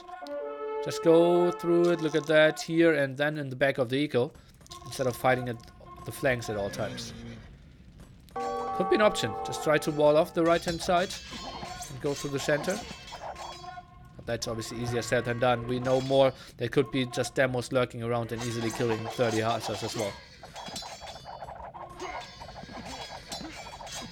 More bigger Hussar numbers at that side here for Villese, who's at the moment at a strong 80 military, and that will be an easy win for him.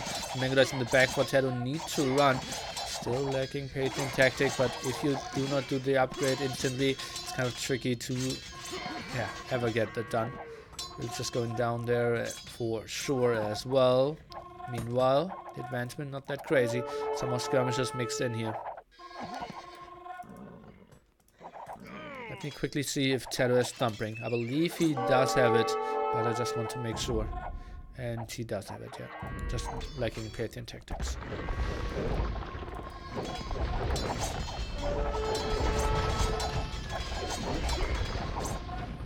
Fight Villese cannot really take. Sneaky trap around again. And now the big problem, Villese, he doesn't have a lot of siege for himself. That's why he needs to make the run through. Can TaToH get the quick walls in here? What a laggy game. And there needs to be a house, there needs to be a dock as well. He needs to quick wall in between there. Beautiful job by Hussars. They will find another angle. And yeah, this is not Baltic, guys. It's not enough to just wall that side.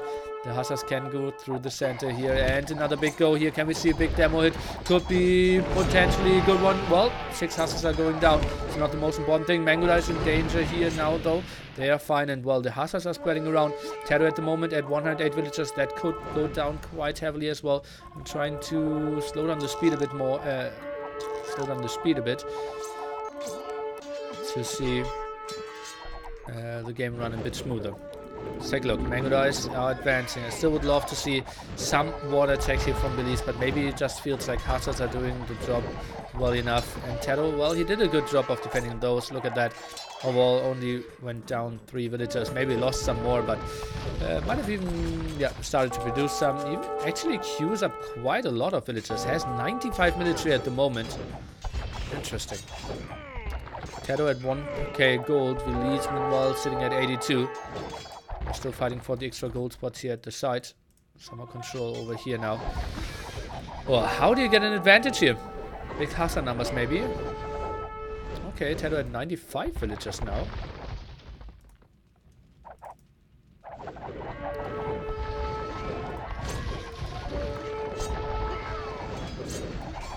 Thing is, army compositions are like this, so that adding siege won't really do too much. Mangudai just so good at sniping, rams, and or traps.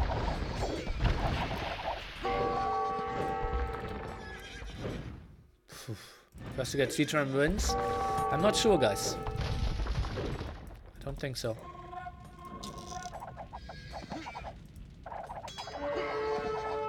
I can't really tell you how this game is winnable. Just kind of hoping that maybe wood control. Maybe wood control in the long run. This game could go long, guys. Harps? Mongols don't have harps, they only have pikemen. And they're really, really bad against Mangudai.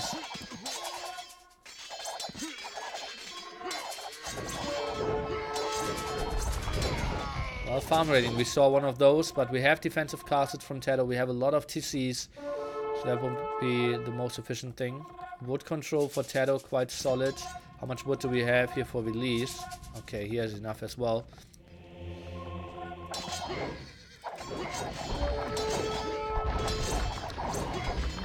Quite a lot of Hussars invested here. If he's not killing any Mangudai in the back, he should probably go back. Indeed, he is. The leading galleons for land army? I don't think so, no. So Mangudai is intercepting those Hussars that are coming from the center. I know that TaToH has 4-1 relics, but that don't mean he can get onto higher Mangudai numbers. Not that he can really finish the game.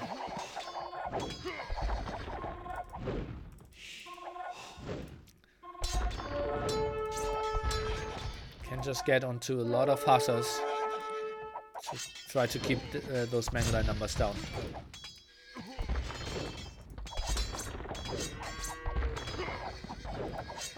Cannon galleons aren't really an option because Mangudai can just run in here, snipe cannon galleon and go back again.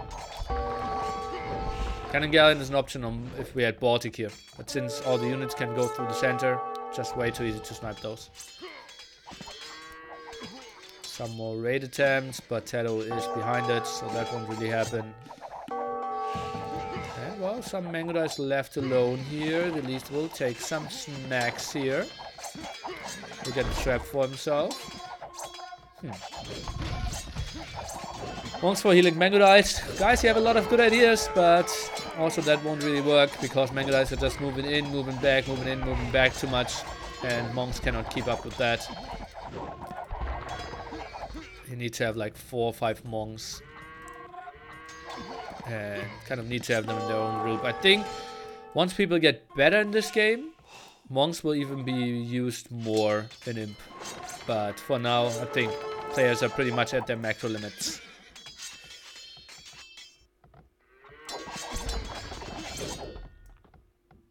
That's a big flock of Mango Dice though. Whew.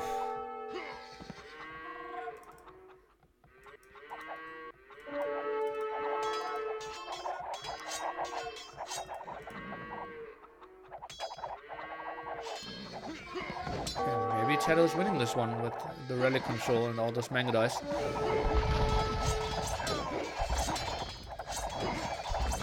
Thing is, I don't like that Villese keeps trading Hassa against Hassa in the front. And every time all the Hassas die, TaToH is just going back. I think he needs to send the Hassas more against the Mango Dice to keep those numbers down. He just needs to trade his Hassas against the Mango Dice, not against other Hassas. TaToH, that's a scary army by him. Joker Z. Cheers, man.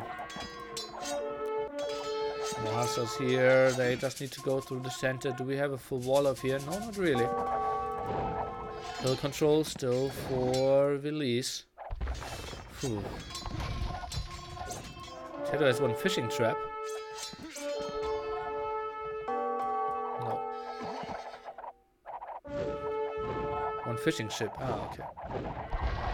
Doesn't need it.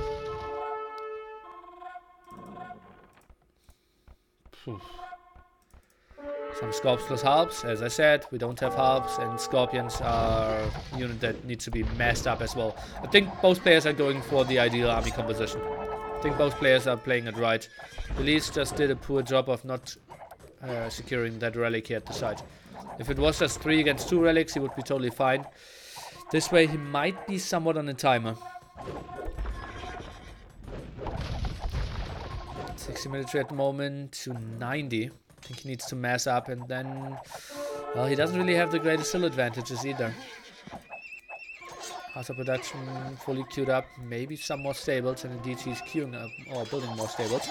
Now takes a fight here, but with that Mango Dice number in the back, I think that's a better fight for TaToH, even though it looks like more Hassas for Villese. But that's not the winning condition here. Mango Dice in the back doing major damage from both sides. Now this is a spot where TaToH is moving back again, or is it? Oh, and we see one Scorpion mixed in here. But now the first time TaToH is actually being attacked at his Mango Dice. It's so weird how much this game is lagging, guys. It shouldn't be really at my end. So Mango Dice at that end, not too great. I really want to lose those. And this is, oh, this is a spot where TaToH is actually losing some Mango Dice, something that shouldn't really happen. But now Villese needs to go back. He's dropping down to pop 160. Is he having problems with the resources? He's at pop 117. And this is the thing. TaToH is just losing less and less units because he has more Mango Dice in the back.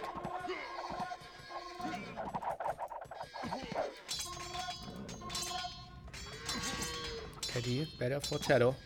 Quite a bit now, look at that. Small numbers of Hassas just going down. That one Scorpion in the back. Actually quite a funny addition.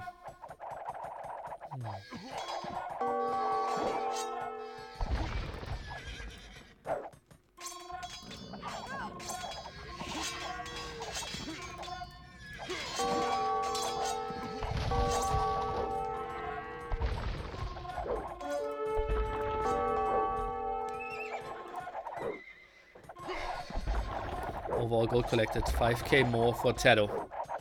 This really shows in the Mango Dice numbers.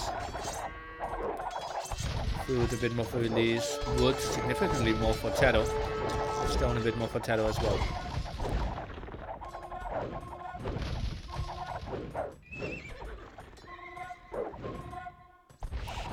And to get back to the normal overlay.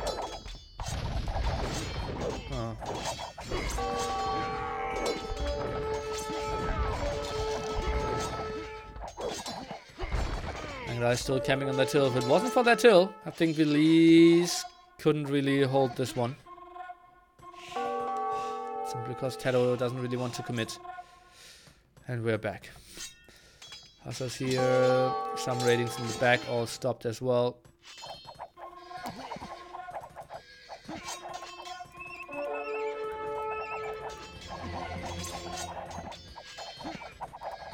Now this is his first spot where monks could actually help, because it's so much camping on that hill here for Villese. Similar populations. TaToH is just staying so much more efficient with his kills now. Getting some of that gold in the front as well. And this is a pretty intense game for them. Oi, oi, oi, oi.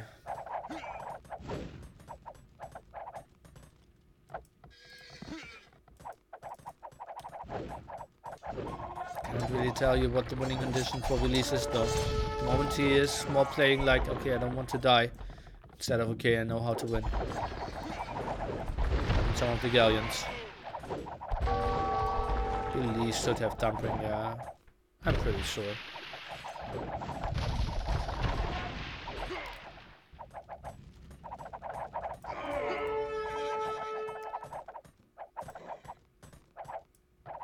Some more Hussar ratings, shouldn't really do too much though. Castle around, some Hussars chasing as well.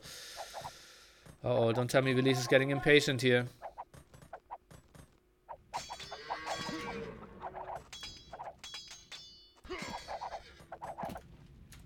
Many Hussars is he banking up here, but yeah, even if he ungarrisons 20 Hussars and thinks like, no, this is a surprise. Well, still 80 army as well. Oh, he tries to raid from that side. It's still open. TaToH, he's just looking too strong. This one. Mangodai, maybe like 5. Oh god, he's going for it. We have the go from Villese here. He feels like he has enough Hussars. TaToH is moving back a bit. Not the greatest Hussar numbers for him. And this could be at least the kill of that one trap. Now Villese is moving in, tries to snipe. Mangodai after Mangodai. Not really going to happen too well. And TaToH needs to go back after losing some. This was a good fight for Villese. Not enough Hussars for the small moment here for TaToH. Where did he have all his units? Some raids here at the top, and he's just spread around with so many Hussars. And this was the moment where Villese realized, okay, I have a small army advantage, let's go for the kill. Remember, guys, that it's still +4 defense against only +2 defense, because TaToH is missing that last upgrade.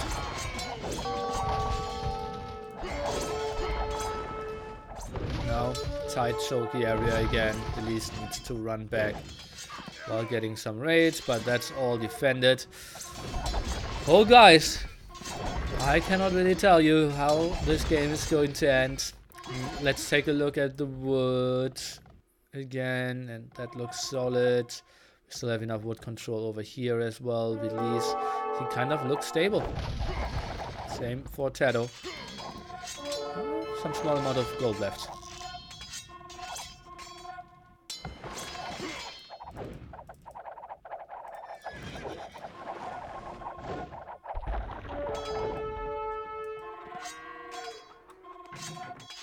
Maybe some more water control, some galleons over here, but I think they could just get cleared up by the Hussars too easily as well. TaToH again with nice Mangodai numbers. Villese not looking too shabby either. Needs to go back here, Mr. Villese. Hussars are too far out of position. Loses 2 Mangodais, is now going back, all good in the hood. They must be frustrated with the lag. I'm a bit surprised as well how this is so lagging so much. It's Finland against Spain, and I've never had any issues. I played quite a lot of games with both of them, obviously. Never had any issues with any PC lags, so I'm a bit surprised here. TaToH now goes down to 96 villagers. That means that he might be in 3 digits when it comes to military, though. And, okay, Mangodai is now focusing at the top. Hussars, he needs to get like 10 Hussars at the top here. Focusing that down, and TaToH realizes, okay, this could have been my spot. If the Hussars got behind there, that would have been just epic for Villese, but didn't happen. TaToH just too aware, but loses 8 or something. Mangodai is off his own. Villese now needs to get back onto the hill. This is a bad fight for Villese. Oh, Intense one goes back to the hill and should be safe. Asa production is pretty solid. We have enough stables here for sure.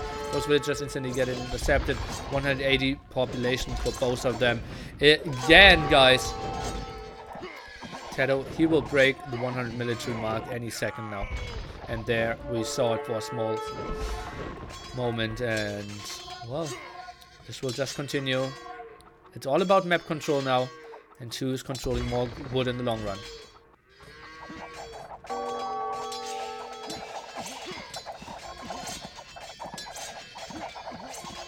No more raids through the center, something that TaToH is kind of ignoring, or like kind of not doing at all in those games. Answers, let's check that. Yeah, both with full upgrades there.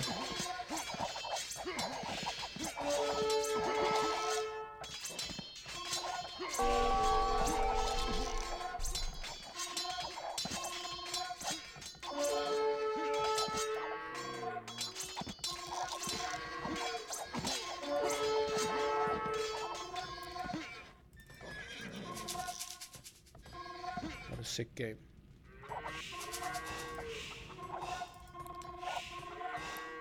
Continuing to camp the hill. I think I could have been a very lazy observer here and just keep on this screen for the last 40 minutes or 50 minutes. You probably would have seen everything. TaToH maybe going down a bit too low now with 93 villagers. His resources. How much does he have on wood at the moment? Only 2 lumberjacks. 78 farmers. TaToH is running out of wood here. He needs to get better on that regard. Now the big surround here. Some more focus down on the mango dice. That's a big surround. Military numbers okay for Villese here. TaToH, he must have something at the top here, I believe. And we can see Villese just tried to go for the snipe against those mango dice, but didn't get the greatest kills in. Demo around here. Can we see something? Okay, 3 mango dice going down. Some of them being hurt. And TaToH just selling some food. He is not having enough wood. Look at that. 2 lumberjacks, guys. 39 villagers, 72 farmers. I like the farmer amount, but would love to see 20, 30 more villagers on wood here. This will be troublesome. TaToH, how many... Oh, I'm not sure if I can see how many farms he has queued up here. But no, I think he doesn't. TaToH is running out of wood. TaToH is doing a big mistake here. This could be Villese's game. If TaToH is not properly getting onto wood here, he cannot reseed all those farms. Massive amount of idle villagers. No wood income at the moment for TaToH. Villese needs to continue pushing now. It doesn't feel natural for Villese to push here. But TaToH is actually screwing this up completely at the moment. 7 wood for TaToH. Now sending villagers way over. Look at that. 15 idle villagers. Look at that. Everything's blinking at his home base. If Villese is continuing to push, he won this game. TaToH is heavily struggling with eco now. TaToH now 11 lumberjacks. 8 idle villagers. 4 on gold. But his mango numbers are just so strong still for TaToH. And Villese actually GG's at this moment. 100 military to 30 military. Villese could have banked up. He just knew 4 to 1 relic wasn't good enough. This is so weird. This was the spot. If Villese knew what we knew, he just could have banked up, got her to 70 hussars. And 70 hussars twice, I think could have been so good because TaToH simply couldn't reseed farms at the moment. He would have run out of food, was running out of wood, but Mango Dice just so incredibly good. 4 against 1 relic, and that, yeah, he had control over that relic over here. But then lost the monastery, or the monastery went down low. He built another monastery, let the relic go to the other side. What a great game here. 1 hour, 35 minutes of pure entertainment. I loved the start of Villese. He had a good shot there. But TaToH with the beautiful defense and the relic control in the end won it for him. Hui. Great game.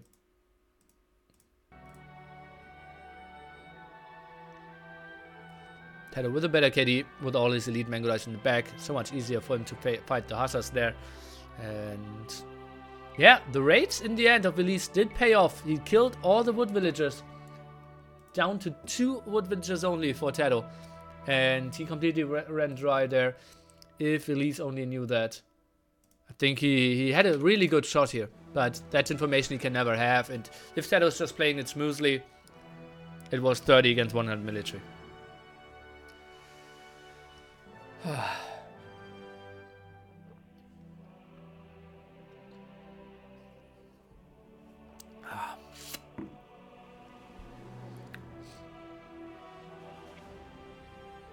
One intense one. Next one will be Hillfort. Not my favorite map.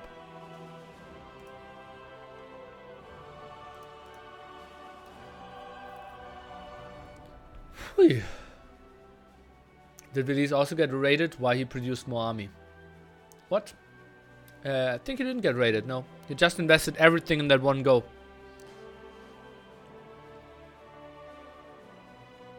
Okay, I will take a small bathroom break. And we will be back in 2 minutes. And after this game, we have to all agree that this game was pretty much, oh boy. Oh boy. Are you kidding me? What? Are you kidding me? I want to see some Nilio boys in the chat. Oh boy. Oh boy. Oh boy. Oh boy. Oh boy. Oh boy. Oh boy. Nearly a boy. Oh boy. Oh boy. Oh boy. Oh boy. Oh boy. Oh boy. Why are you, oh god, what are you doing with all your skills? Oh boy. Oh boy. Oh boy. Oh boy. Oh boy. Oh boy. Oh boy. Really a boy.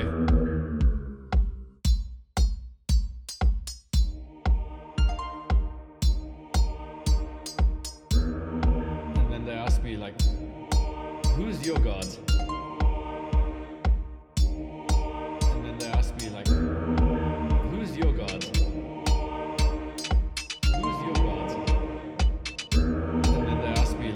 Your god? And I said, doubt. I said, doubt. Are you kidding me? What? Oh boy. Oh boy. Oh boy. Oh boy. Oh boy. Oh boy. Oh boy. Oh boy. Oh boy. Oh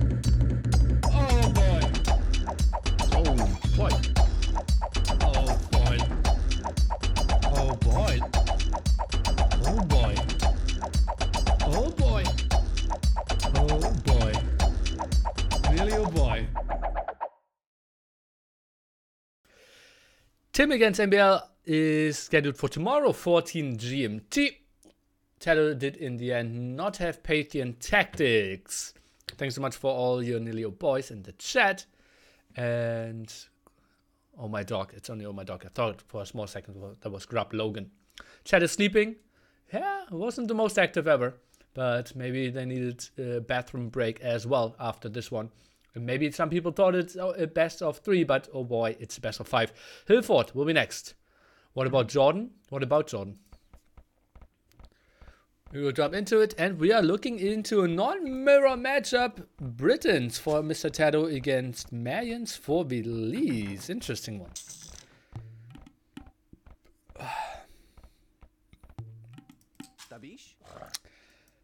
And okay, I'm interested to see what they will play out here. Malians, indeed. Not Spanish. Yeah, Spanish was on Hillfort because it was in the first 2 maps and we had to pick civilizations out of the map pool. Please don't delete castle this time, would be great. 5th game hype? Well, we will see. Interesting to see TaToH play Britons here for sure. How are they in the map pool? They are not. We only need to pick, I believe, 3 civilizations out of the map pool. And we had Mongols, Chinese, and... what was game 2? Malay/Japanese. And now they can freely pick. I think they need to pick 3 out of the map pool.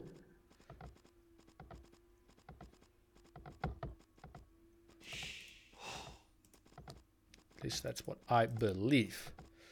Okay, start will be pretty slow on this map. As we all know, we are starting with a fort on a hill.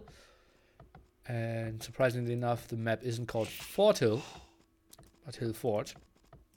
And yeah, this is the time where you will ask me questions because we won't see any units die for the next 10 minutes.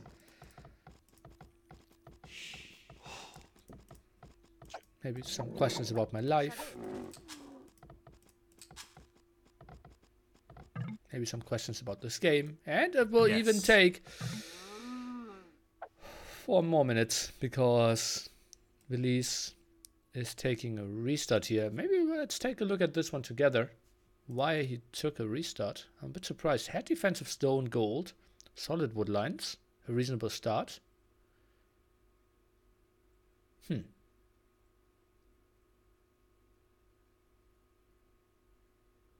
Maybe no defensive wood line. That's kind of what he didn't like. Need to go to the side. No great TC spots. Oh, I'm a bit surprised. Bit surprised here for sure. Why did you stop teaching?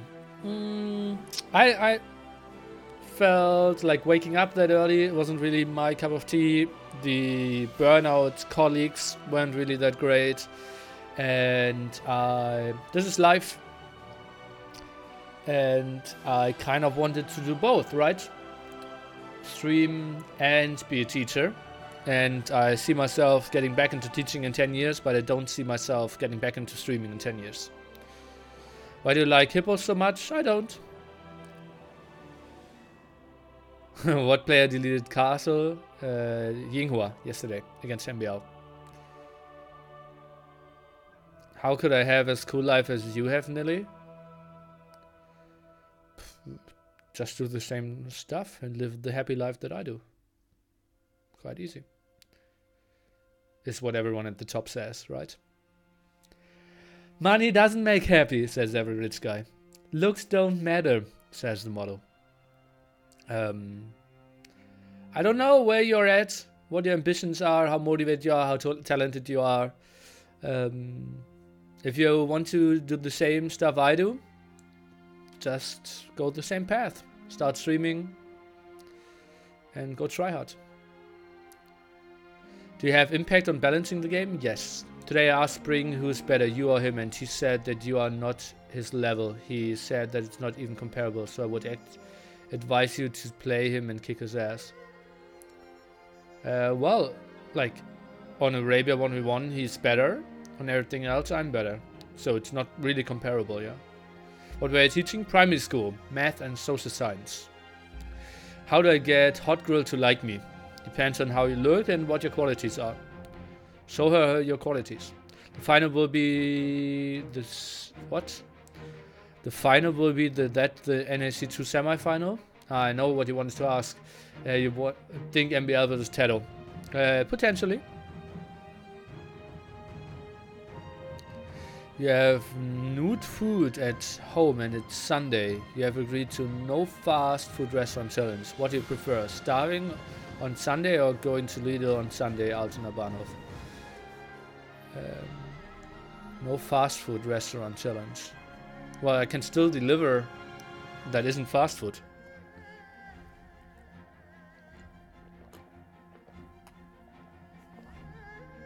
And why would I do a no fast food restaurant challenge? And why do I have no food at home? Then I just go to Lido.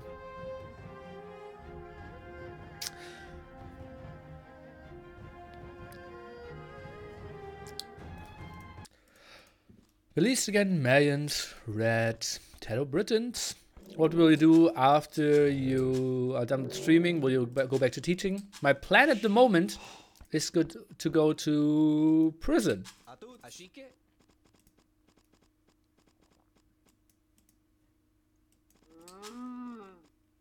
And teach there people to their first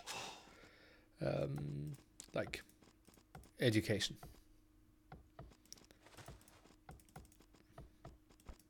Was that a bit of a too long pause? Hilford is the map. What's my favorite fast food? Tricky one. Probably pizza. You can rarely do something with pizza. Because, like, the thing is, a bad burger is bad. A bad pizza is still enjoyable.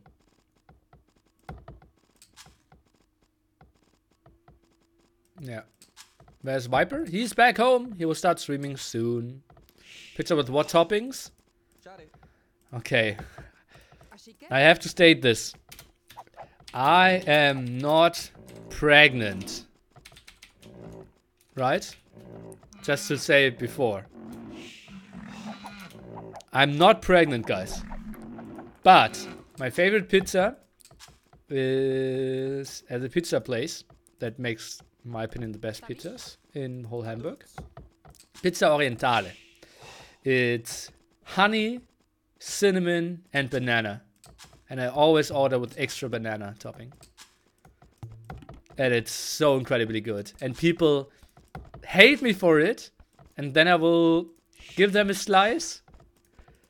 And they always want to share half-half. I know, guys. That's the reaction I always get. But it's my favorite, and yeah.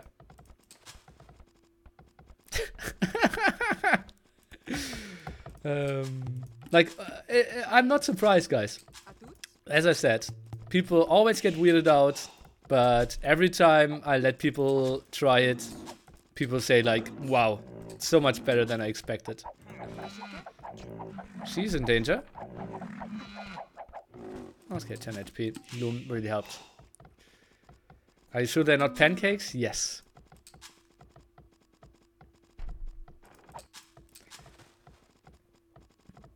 Okay, more questions, guys. Why do we see semis if the bracket says that just the round of 16 was finished? Well, because the brackets are for the ECL stream, and they only cast recorded games on Saturdays. But we are here casting the games live, so we are a bit faster than them. Will you play in or stream Hidden Cup? I offered to co-cast the Thursday to T90. I might try to qualify. I won't stream. You want to work in a youth prison or not really? I think most youth prisons, the kids don't really want to get educated. Like if you're like 17 and got into prison, you aren't really in the spot where you think like, nice, now let's give myself a chance and learn math or learn to read or something. But if you're like 25 and sitting for like 3-4 years or something and had some time, like that's completely random, right? But that's my very limited vision of people. And I think you need to have some motivation to learn, right? Being forced to learn is not really where I want to go. So I don't want to teach like 17-year-olds that are in prison. I think like mid-20s, early 20s makes a bit more sense. Prison is for math, not for math. Oh. When do you travel to South America? I haven't planned it yet. Can you click 1 sec Buffalo? Yes. What about adult education? Not that big of a fan of adult education. I think, yeah, I like primary school quite a bit. What did you study? Well, primary school teacher.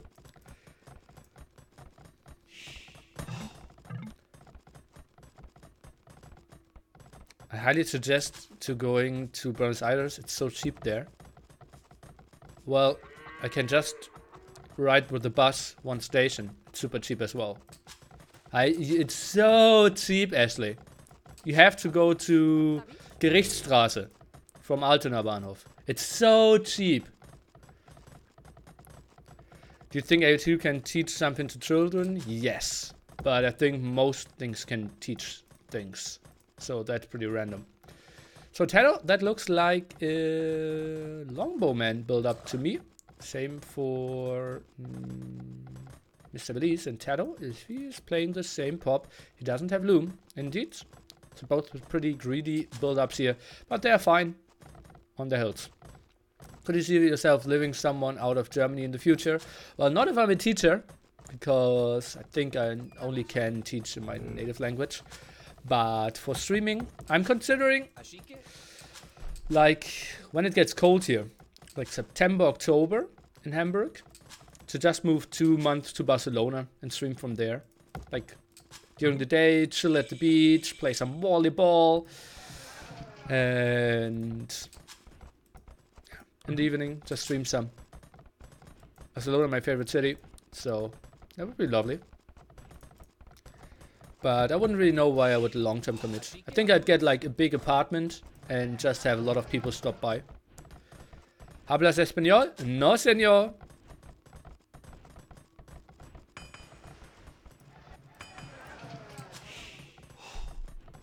And well, that will be, look at that, pretty similar build-up here.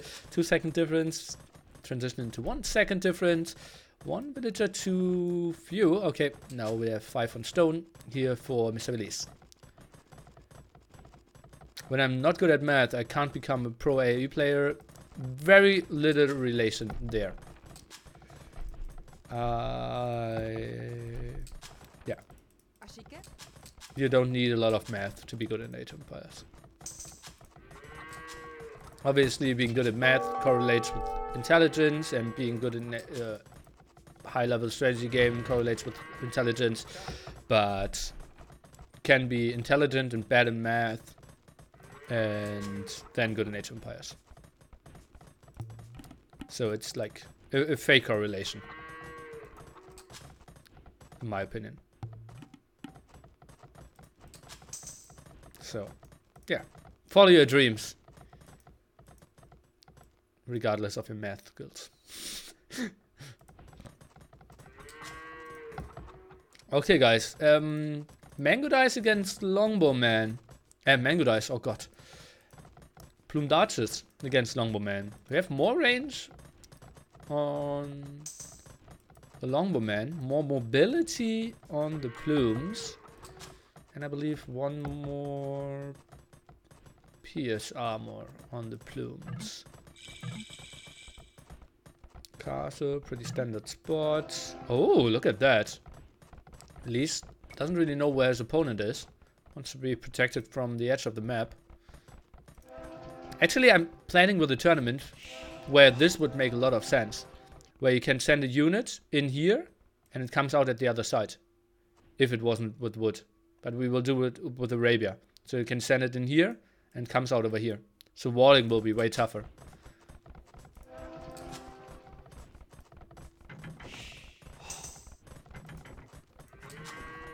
Will be one of my future tournaments, but we'll see about that. Make it like a scenario? No, apparently that's an option in total. One guy approached me one day and I said, yeah, message me again, but he never did. Oh. 3 palisades. Can we see the castle deletion? I'll raise it 1 palisade. I can hear 2 palisades. I can hear 3 palisades. Can I hear a castle? 3 palisades, 1. 3 palisades, 2nd. No castle. Longbowman now fletching, plumed archers, and we have a move out here. Gets a TC up. TaToH for now plays 1 TC. Will he play fast in behind this? Not the most unlikely thing. I'm not a flat earther. I am. But we don't call ourselves flat earthers. We call ourselves enlightened people. And people that aren't easily getting fooled by the government.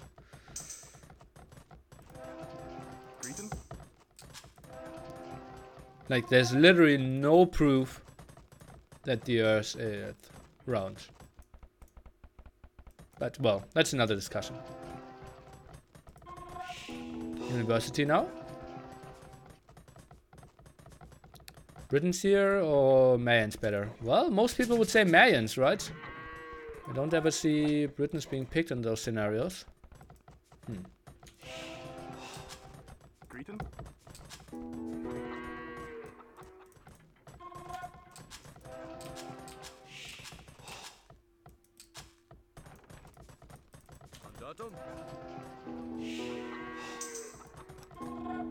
Are we going for ballistics here, most likely? TaToH plays with 1 TC. Mandatum. Kind of interesting playstyle. One more man around. Okay, now the second TC from him. Villese, therefore, up by quite a bit. Now goes for TC number 3.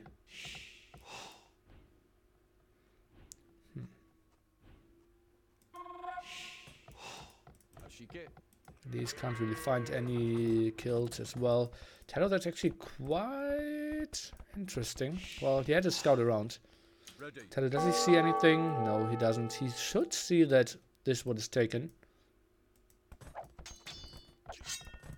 They go around. TaToH's walling this off. No problemos. Longbow men, they need to come from the inside. Don't go there from the outside. Longbow men, how many snipes can we see? 1. Okay. First kill of the game, guys. 21 minutes. Oh, killing that farm. He tried to right-click the villager, but right-click the farm. Oh, man. Plum Duchess now in, but Longbow, man, look at that. 8 range against 6 range. Can micro this quite nicely. But oh god, the castle blocking this up. TaToH didn't have an idea of that placement. 3 TCs here against 2 TCs. TaToH 6 villagers behind. But Plum Duchess can now chase this down. Look at that, the deletion is real. And TaToH, he didn't realize for quite some time. TaToH still didn't realize 2 Mango Dice, 2 Longbow men down before he even started to shoot. And look at that, that's a trade here. What will that be? 1 down, 4 for 1 for now. Make that 5 for 1, make that 6 for 1, make that 7 for 1. Horrible engagement for TaToH, if you even can call this an engagement. Didn't really fight back properly there, and well, kind of tricky. And that's the beauty of the speed of those Plum Duchess, right? You can decide when to fight and when to disengage simply because you are so much faster on your feet.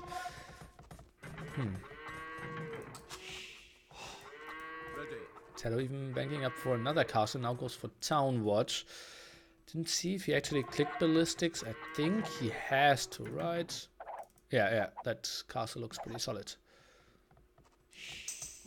How much faster is the firing rate? I think firing rate should be somewhat similar of those, right? Longbow man maybe a bit slower. We'll take a look into that when we see that we won't have any engagement. Okay, let me quickly check firing rates. Plumed Archer firing rate is at 1.9. And Britain's is at...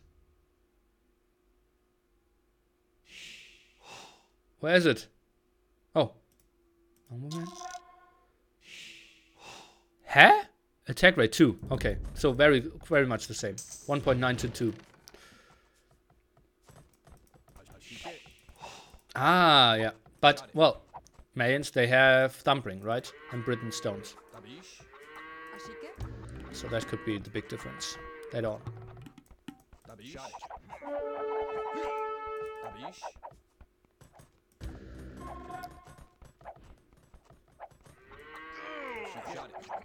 Oh. Yeah, that looks like ballistics to me. Oh, they didn't want to continue firing. Oh, double kill.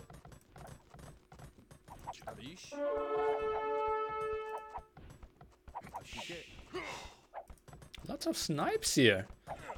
TaToH 9 villagers behind, now goes for handcart. How is resources looking? Okay, we'll click up eventually. Now starting to sell some resources here. TaToH needs to use his range advantage. Does a good job getting 2 kills here. And that's the beauty of those Longbow men. Right, if you can play your range advantage, you are in a good spot. TaToH selling some more wood. Resources are looking like he can click up pretty soon, and then I'm expecting another castle here, trying to pressure that left-hand side area. But now he might get cleared up, and that means no castle for him. One down, and still no ballistics here for Villese, I believe, right? TaToH is getting a lot of kills. Good job here. No spread, though. That was okay for TaToH, I believe. And more longbowmen at the side. That's okay. That was okay for TaToH. Thought that could have gone worse for him. And... oh, even micros that. And that's the power of ballistics, guys. Something we didn't see from Villese yet, who has more villagers. 16 ahead here. We'll click up to him eventually as well. And I think you can even build a dock here in this area. I believe so. And the castle. I think after this fight, it could have been a bit more aggressively. But it's also me seeing everything, right? I think the castle over here could have been lovely. But he doesn't want to risk it. He just took a good fight. Knows that his timing might be better. But actually only 17 villagers behind. Now goes for TC number 3. Villese. I think he's not in a bad spot. TaToH, what can he see? Sees some longbow, some plumed archers running around. Still one longbowman to defend here. What does Villese see? Oh, quite some vision with his outpost. Might go into his second castle. Oh, his third castle. I stand corrected. Pretty soon as well.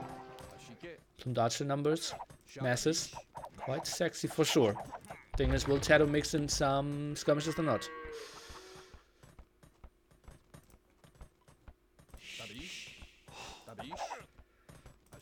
Oh, goes for some splits here. And that's a spot where Villese doesn't want to engage. But trades 1 for 1. So that's actually better than expected. Ballistics finally for Villese here. Still no thumping. And we have castle number 3 here on that hill.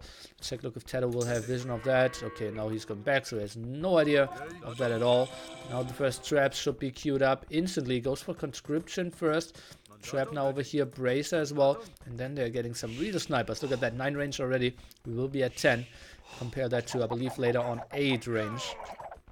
And that's before yeoman and elite longbowman, where we could go up to 12, I believe. Villese can go on to eagles. Well, he won't. I think he will just go ram, plumed archer, and that's totally fine as well. Eagles, you need a bit more of an eco, and he already messed up some plumed archers, right? Snacks 3 villagers for himself, and TaToH now knows about the castle and the siege workshop here. Should be quite a good snipe for him if he goes for it, but he knows, well, this guy will always have the hill advantage, and that's the problem on this map. Pushing your opponent is so tricky, and that's why those games are so passive here most of the time. 15 more villagers here for Villese. He is sitting at 3 TC still. Barracks in the back just to free himself to an archer range to get... oh, Warwolf! Okay, he wants to win the trap war. TaToH! Love that one. Okay. Onagers won't work against either player. Plumed archers can just evade them, and longbowmen can just outrange them. And now let's see the power of Warwolf. And he is doing some real damage here. Every shot is hitting now. And all plumed archers are moving in. But can they do enough? Traps can fire down there as well. I'm not sure if Villese is taking good engagement here. I thought he had the better civilization. But that's just horrible. What is he doing? Will eat all the shots of the traps as well. Or he won't. He's still having the hill advantage. But that feels just like so much lower numbers. That was horrible. Was there something going on in the minimap that I didn't see? No. What a misjudgment there by Villese. Oh man. Oh! TaToH's unpacking. Interesting. Why? What is this?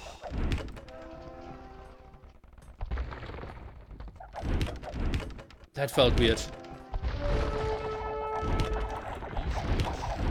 That felt really weird. 10 range on this longbow can easily snipe all those villagers as well, without the castle really punishing for it. And now the castle in danger again, still trying to go for the heavy repair. Villager count behind that has evened out. Look at that, 3 TCs still running. But TaToH, meanwhile, at 4 TCs. One single plumed archer won't be enough. Longbow from the hill coming over, actually going down to fight. What is he doing? Oh god. Okay, but now the worst enemy of the Brits is coming. The Siege Ram. For now, only Cap Ram, but Siege Ram upgrade is coming, and TaToH, he needs to go down. He cannot even kill that castle. The Rams are just too scary. TaToH, does he see it? Yeah, he sees some Rams. Continues to take this fight uphill here. Knows that he has the better numbers. 5 traps out. Longbow are trying to put themselves in front of it, but that won't be enough. Does only 1 damage per volley. Those traps need to go back, otherwise all of them will die. TaToH, this is your lost game. Why are you not going back? That's super greedy. Tries to go for the kill against the castle, but the castle will be saved, and all the traps are going to go down. The longbow cannot really save those. Okay, maybe 2 traps are being saved, but that were some big hits here for sure.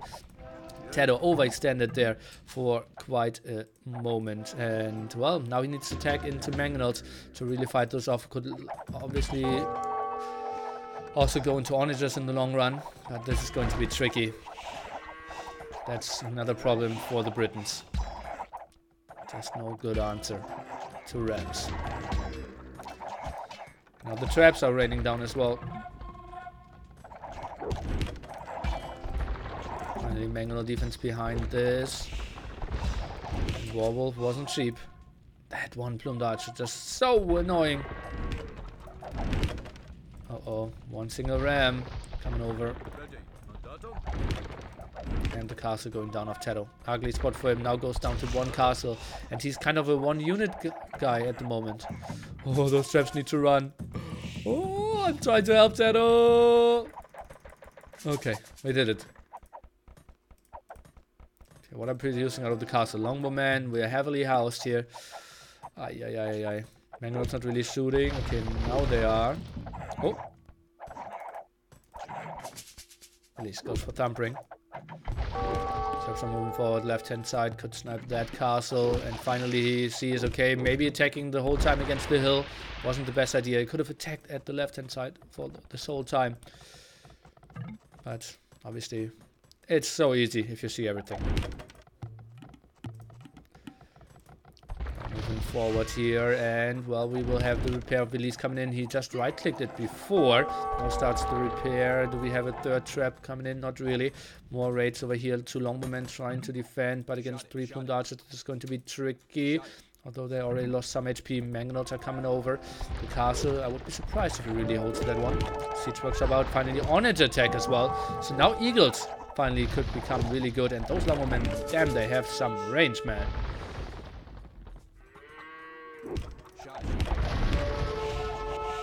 Snapped his first ram, good for him. Onage attack won't be in time for this engagement. Let's take a look. Plumed archers are maybe overextending still against mangonels. They're eating some shots, but oh, he instantly goes for the traps even.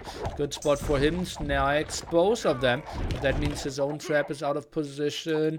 Can we see some holds here? Onager won't be in time. The villagers are trying to save this. Maybe a house to block could have been nice, and this will be 1 hit, maybe 2 hits, and both traps will go down. The second one out of range, and the ram is killed for now. Can we see this? Okay, maybe TaToH's holding this. At least 1 trap saved. He needs to attack. He needs to attack with his onager. I know if it looks ugly, but I think he needs to. Oh! Saved it. Okay. Oh, defensive towers here to save against those plumed archers. Castle still in the danger. And now we have the tech switch into skirmishes. Mass amount of traps. Longbowman in here could sneak around, maybe get some kills in here. Look at that, completely unprotected at that area. And what a lovely match again. Those 2 guys really deserve to be in the semifinals here. Oh boy, are they delivering here today. Oh.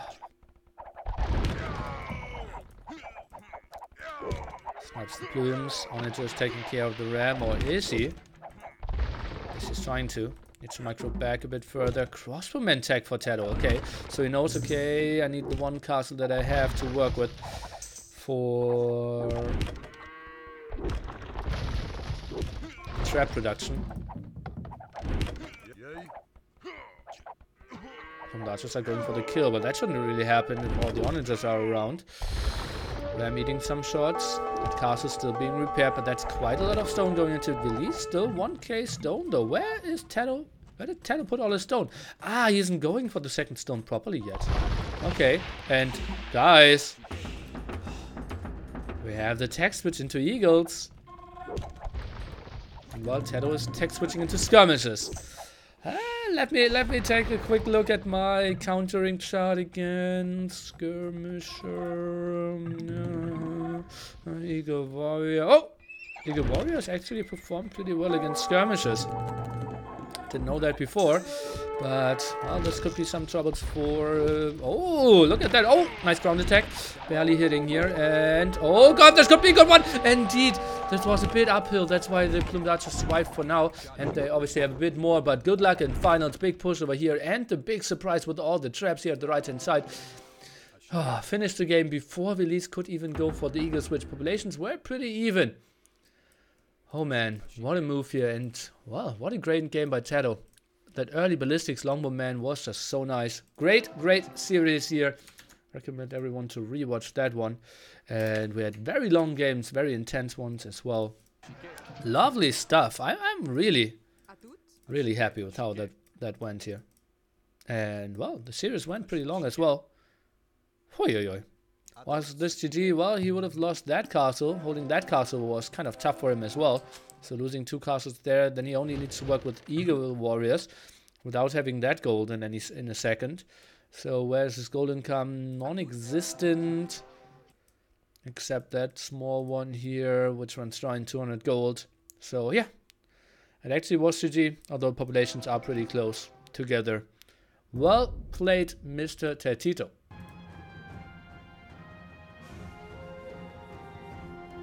Yeah, TaToH was even switching into Cavaliers as well, kind of fearing that Eagles were coming.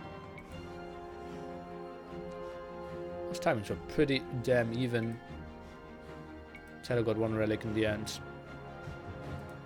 Great series, we have to say. And TaToH advances to the finals. Tomorrow, 14 GMT, same time, we'll have the other semi-final, MBL against Tim. This is going to be good as well. And yeah, now guys, don't go anywhere because I have another treat for you. My Monologue talk show, WTF happened in 2019 February, is just starting in 5 minutes. I will take a small rest and then we'll talk to you about these topics here. Let's take a look. Settings away. This one here. Bop. So we'll talk about KGD finals, NSC2, Capture Age, Hidden Cup 2 announcement, Woobly, what happened there yesterday, what happened there today, and a bit about ECL developments.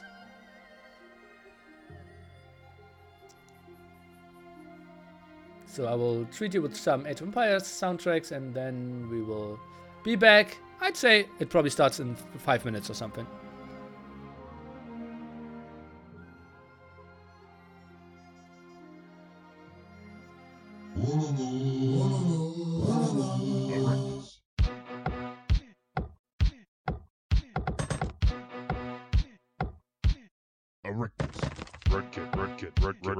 Red kit, Habadak, ready on. Red kit, Habadak.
Tulsa.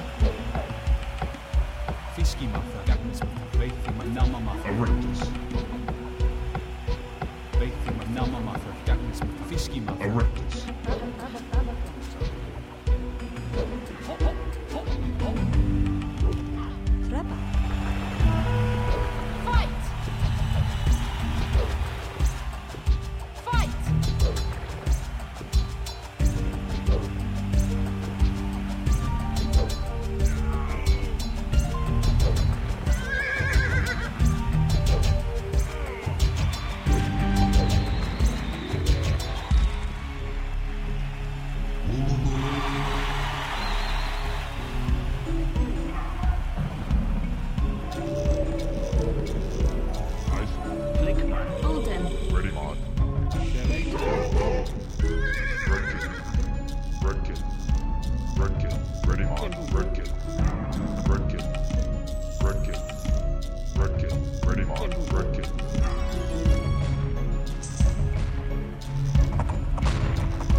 Keep up the good work.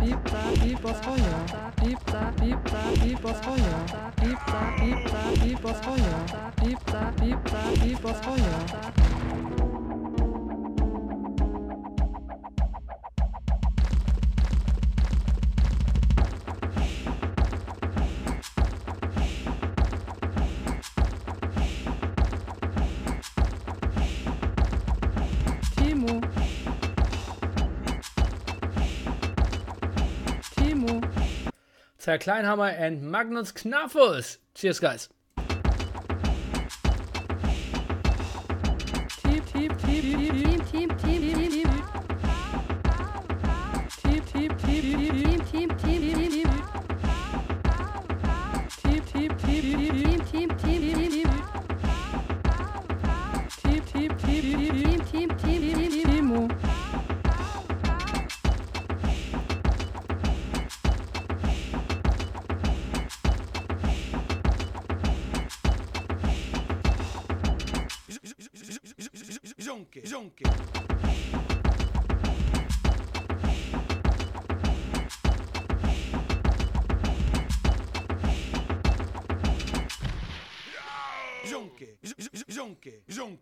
Zonke. Zonke.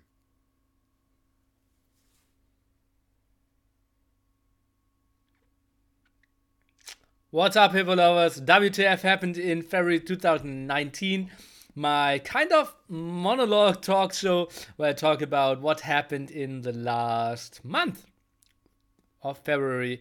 A lot of stuff happened, a lot of interesting stuff, and I want to share my feelings about those things. I will change the title, and yeah, we will talk about that.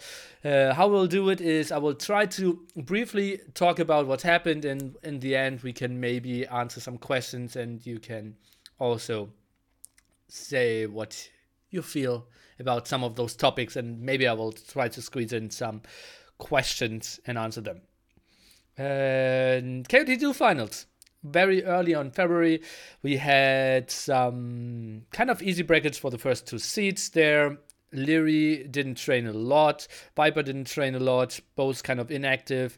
Just ran through there, had some interesting games, somewhat against Vivi and Yo in the semifinals, but both in the end made it through. And the Viper in the end winning again, $5,000 in his pocket, as we've seen so many times. And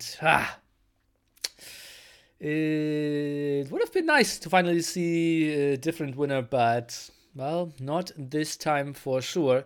I doubt losing the first round, but that was January.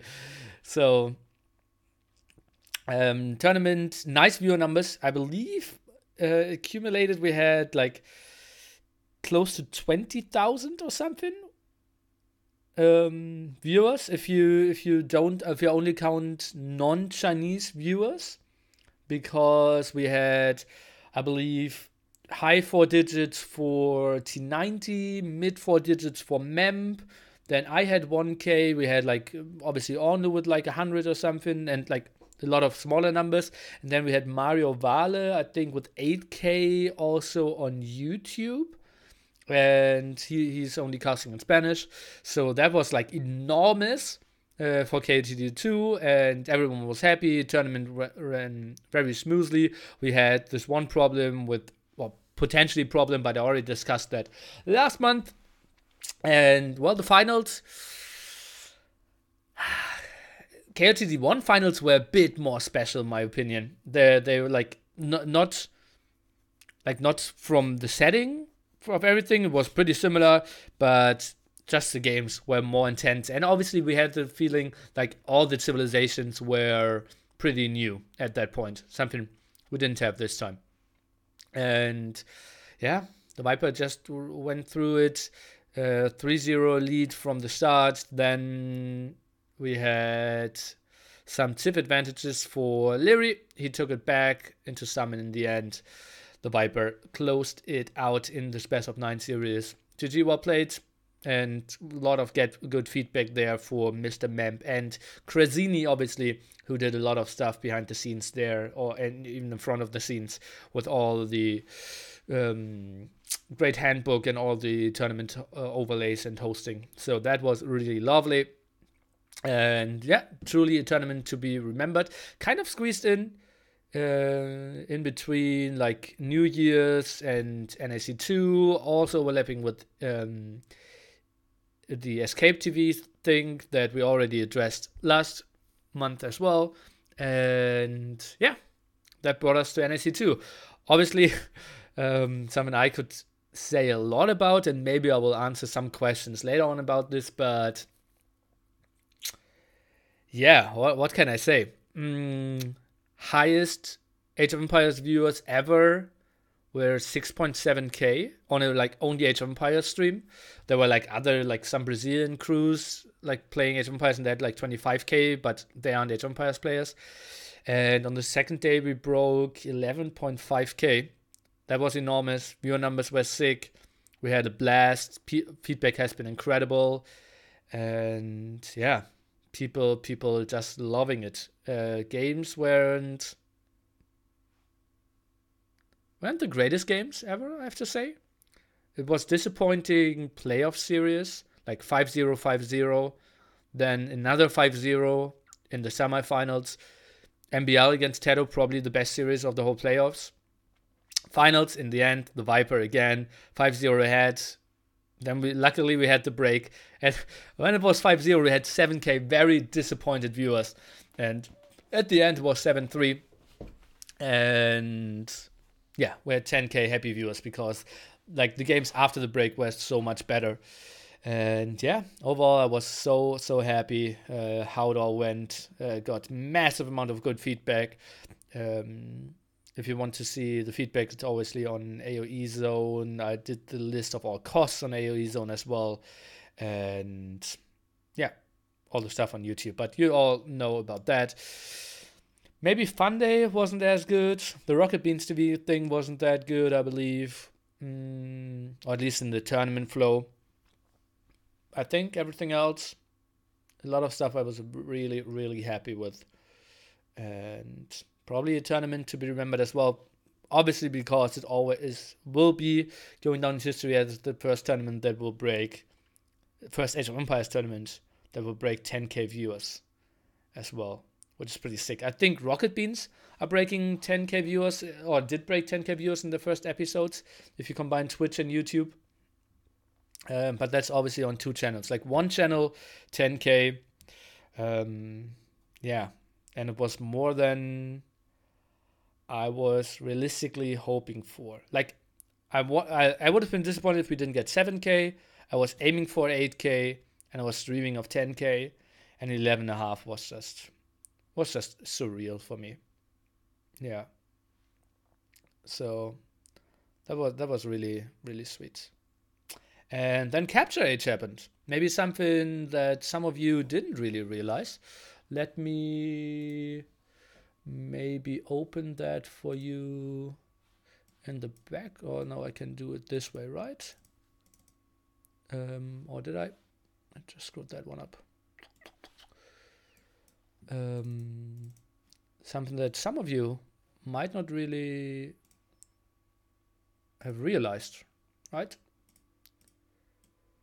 So this is something that a lot of people programmed, or some programmed, and it will completely change how we spectate the game. You can zoom in, you can zoom out, you can see what people, like what units killed, how many things. You can change the shadows. You can even change the camera angles completely. And yeah, it just allows you so much, like smooth scrolling in between those units. And yeah, just so sweet. Let me take a look. Do we see something else? Capture Age, la la la. And yeah, now they're just showing some highlights. And here, that's the behind the scene, like advanced statistics. And we could see something like, how often do you win if you have more than 20 villagers at the 8-minute mark or something? How often do you win if you played 4 Man-at-Arms instead of 3 Man-at-Arms? And so forth and so on. And that will be all allowed. And look at that. I think this will be sick for casting as well. And that's called Capture Age. And, well, could be pretty good for the future there. And the big thing is, though, would have been sick if it came out like 5 years ago, right? Those are separate projects? Okay. And yeah, the thing is, for me, it feels like DE is around the corner. And the question is, will that also work with DE? The zoom in, the zoom out thing, all the statistics. I don't know. And yeah, but those guys, I was in the project, they talked to me about it shortly before NSC2 started, and they were so motivated. Yeah, it's actually like kind of interesting how the game reads. It reads out all the information out of the game and then puts them in and just loads the same graphics. So you could just like change the villagers to nillies and all have them wear orange t-shirts. And then all villagers are looking like this. It's like, for modding, it gives you endless amount of options. And just like the one tracking of like how many kills did the villager get, or that villager, how many wolves did she kill, or whatever, could be just so sweet as well. And yeah, that's going to be interesting.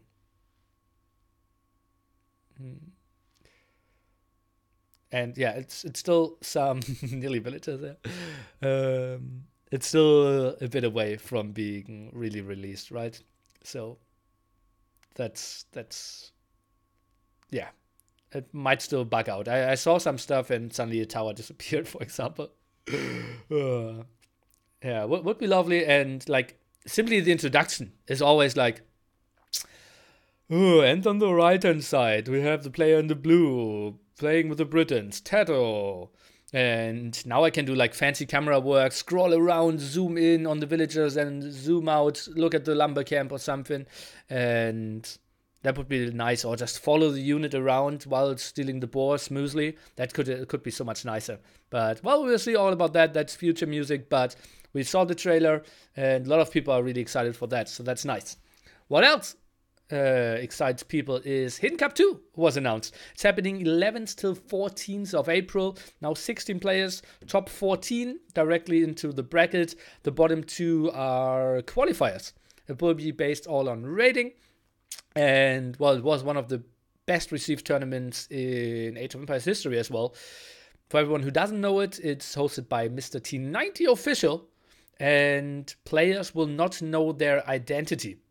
So they were named, I believe, player 1, player 2, player 3 or something, and just were given colors that they had to use, and they didn't really know who they played. In theory, great idea. To realize that, it didn't really work out. In Hidden Cup 1, all players kind of knew who they were playing against. I, as a caster, or not a caster, as an observer, always knew who was playing. And so for me, it was kind of, I have to say spoiled, but the casual viewer absolutely loved it. And T90 did a lot to prevent that from happening again. There will be no ping display, so it will be trickier to really, like, already see in the game lobby, okay, I'm playing against a Chinese guy, I'm playing against Sneakoff or whatever. And yeah, they're giving them new names. All the, like, hidden factor will be handled by Robo behind the scenes. So a lot of stuff is going to be really epic there, and T90 will have a huge weekend. And honestly, he might be scratching 10k there as well. I wouldn't be surprised. Maybe, like, yeah, it's going to be big, and people are really excited for that. And I'm happy for him that he's doing it again, because the first episode just had so many people really loving it. Do you know about Viper in Hidden Cup 2? He didn't sign up yet, and it's almost sign up end. I think it was announced like a week ago, and it's still till the 3rd of March, right? So he has 3 or 4 more days. So it's all fine. And we still gonna recognize the lead TC by doubt, right? What? Yeah, a lot of people, like, all the spamming, like, people really love that. Like, oh god, Miss Micro has to be doubt, Great Quick Vault has to be Viper, and people have been so wrong. Just, like, for me, like, people spamming, like, Viper, after I saw, okay, he didn't micro the villager on the wood line, I know it's not Viper, right? Because, but, like, maybe it's spoiling him a bit too much for me there. But, well, people are loving it. And, like, it's obviously impossible to have a tournament that is great for everyone. And, yeah, I wish him the best of luck. I think it's going to be really good. I think this one, like, this one could be in the corner here. Looks a bit better, right? And, yeah, I think it's going to be a really good tournament for sure. Yeah. And speaking of good tournaments, Escape AoE. We have something completely new for February. They changed their streaming policy. As we all know, Escape AoE is a tournament that takes 1 year long, over $60,000 of prize pool, and all sponsored by Microsoft with the big offline finals. And we had only recorded games casted at specific set dates on specific Saturdays and sometimes Sundays, but they changed that rule from now on, and that's kind of interesting. That can only mean that, like speculation from me, that they weren't happy with the numbers and now need to, like, get more reach or something. But, well, it just happened so that, for example, now I just had a live cast with 1.1k viewers, and I think the last Saturday stream was with 800 viewers. Yeah, this one was semifinals, and they had the round of 16, so that's different. But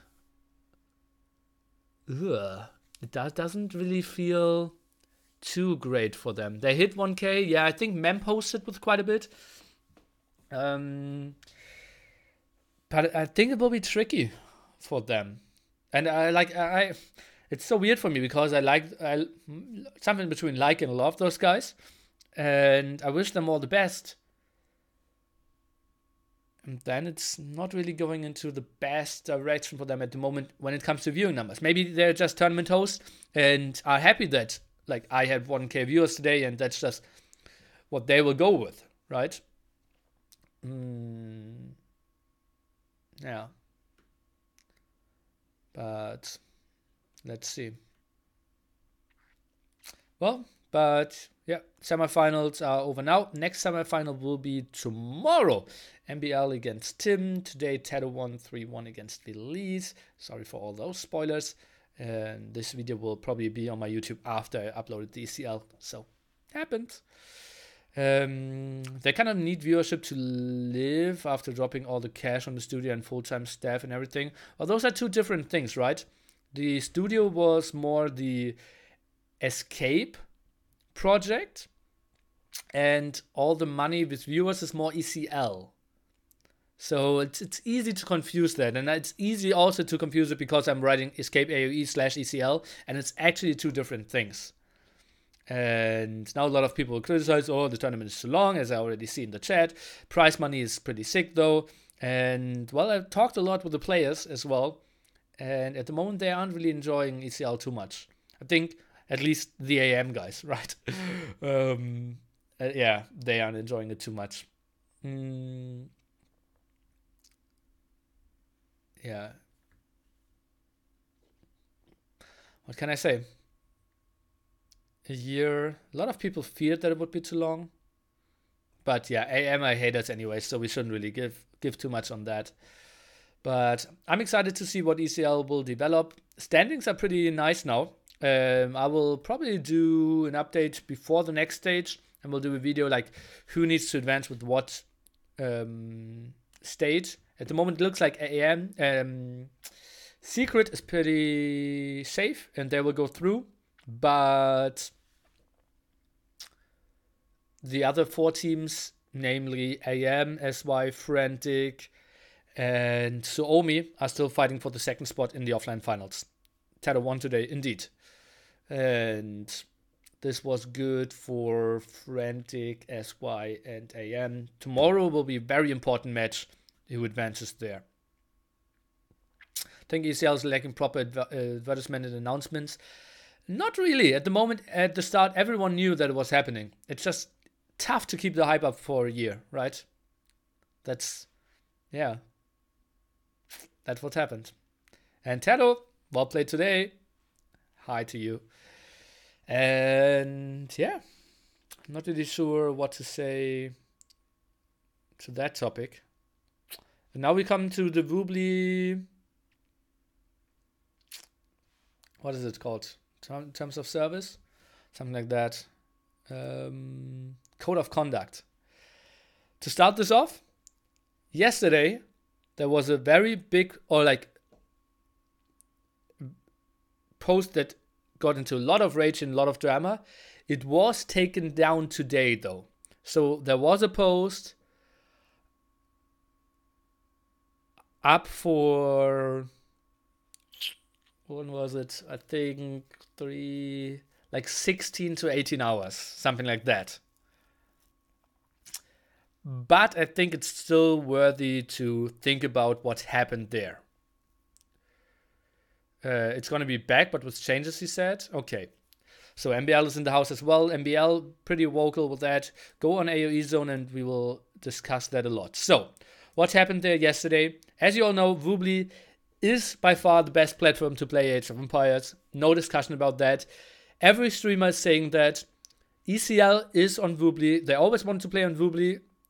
Had some problems there. Then switched to Game Ranger. Then came to Terms and are playing on Woobly now.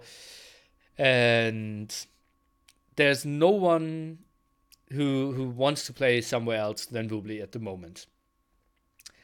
Players are very active with saying that, always playing on it, and every time you launch a game, at the left-hand side it's shown this game is played on Woobly, right? And then we had a release of this yesterday. We can see that this was posted, as I said, yesterday's 27th of February. Today's 28th of February, and March 1st is tomorrow. So it would have been like with 28 hours of heads up, something like that, if we consider like GMT times to be the set time for March 1st, which makes sense. So 20 hours ahead of this, and this is for me the biggest problem of all that a lot of people are working, or like we have, how many professional streamers do we have on Woobly at the moment? 10, 15? There are people that are doing full-time stuff and depending on Woobly. And then we have those changes.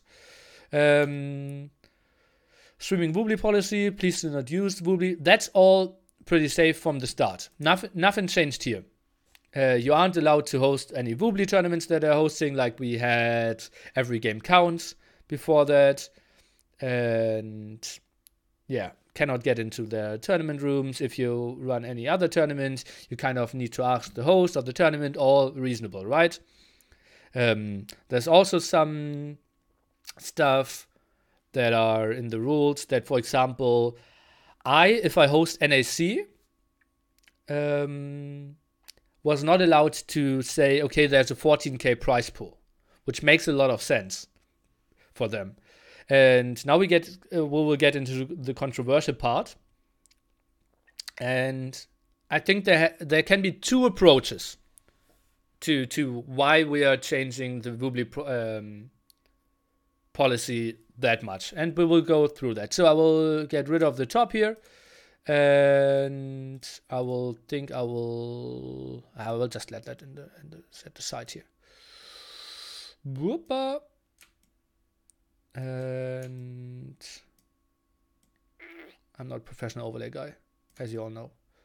So, all streamers must agree and follow the tournament protocol for organized events. That makes all sense. Woobly.com reserves the right to remove the streaming privileges for any streamer of any time without notice for violation of the tournament protocol. You know, I'm an educator. I'm a big fan of like giving a warning first, then discussing like, why did you break the rules? What can you do it better for the next time instead of just banning people straight up? But okay, you don't need a warning for the ban. If someone is being homophobic in my chat, I don't give him a warning, so I ban that as well. So all makes sense. Organized events, the protocol is, for example, you are not allowed to display money, like prize pool, and you need to use that lobby for that purpose and such. All makes sense. I read through that again. And now we get into stuff where people are starting to get mad about. All streamers broadcasting games played on Woobly.com must add the Woobly logo to their video stream. And people feel kind of, why? Like, I'm using your platform. Why do I need to put your logo on? Everyone knows that I'm playing on Woobly. If someone asks, I'm playing on Woobly. Like, everyone has a command, every streamer. Like, Woobly at the side. Or like, for my case, like ELO. If you want to know my rating, you're directly getting linked to Woobly. And, well, yeah, I don't have it. I know. Now they're showing me off. And, like, but I'm a heavy supporter of Woobly. And, like, the platform itself. But, well, the logo must be persistent, clearly visible, directly embedded into the video stream. All makes sense. Otherwise, it will be considered the abuse of streaming privileges. And that's something where a lot of people went ham as well. Streaming privileges. What is Woobly really giving them? Like, streamers are given exposure to Woobly and bringing so many people over there, right? It's really, I think without streamers, Woobly would be way smaller. Age of Empires would be smaller in general, but there's so many casuals coming over from HD to Woobly because the competitive scene is here. It's getting broadcast, it's getting streamed, the tournaments are happening here, and I think they hugely went for the grow there.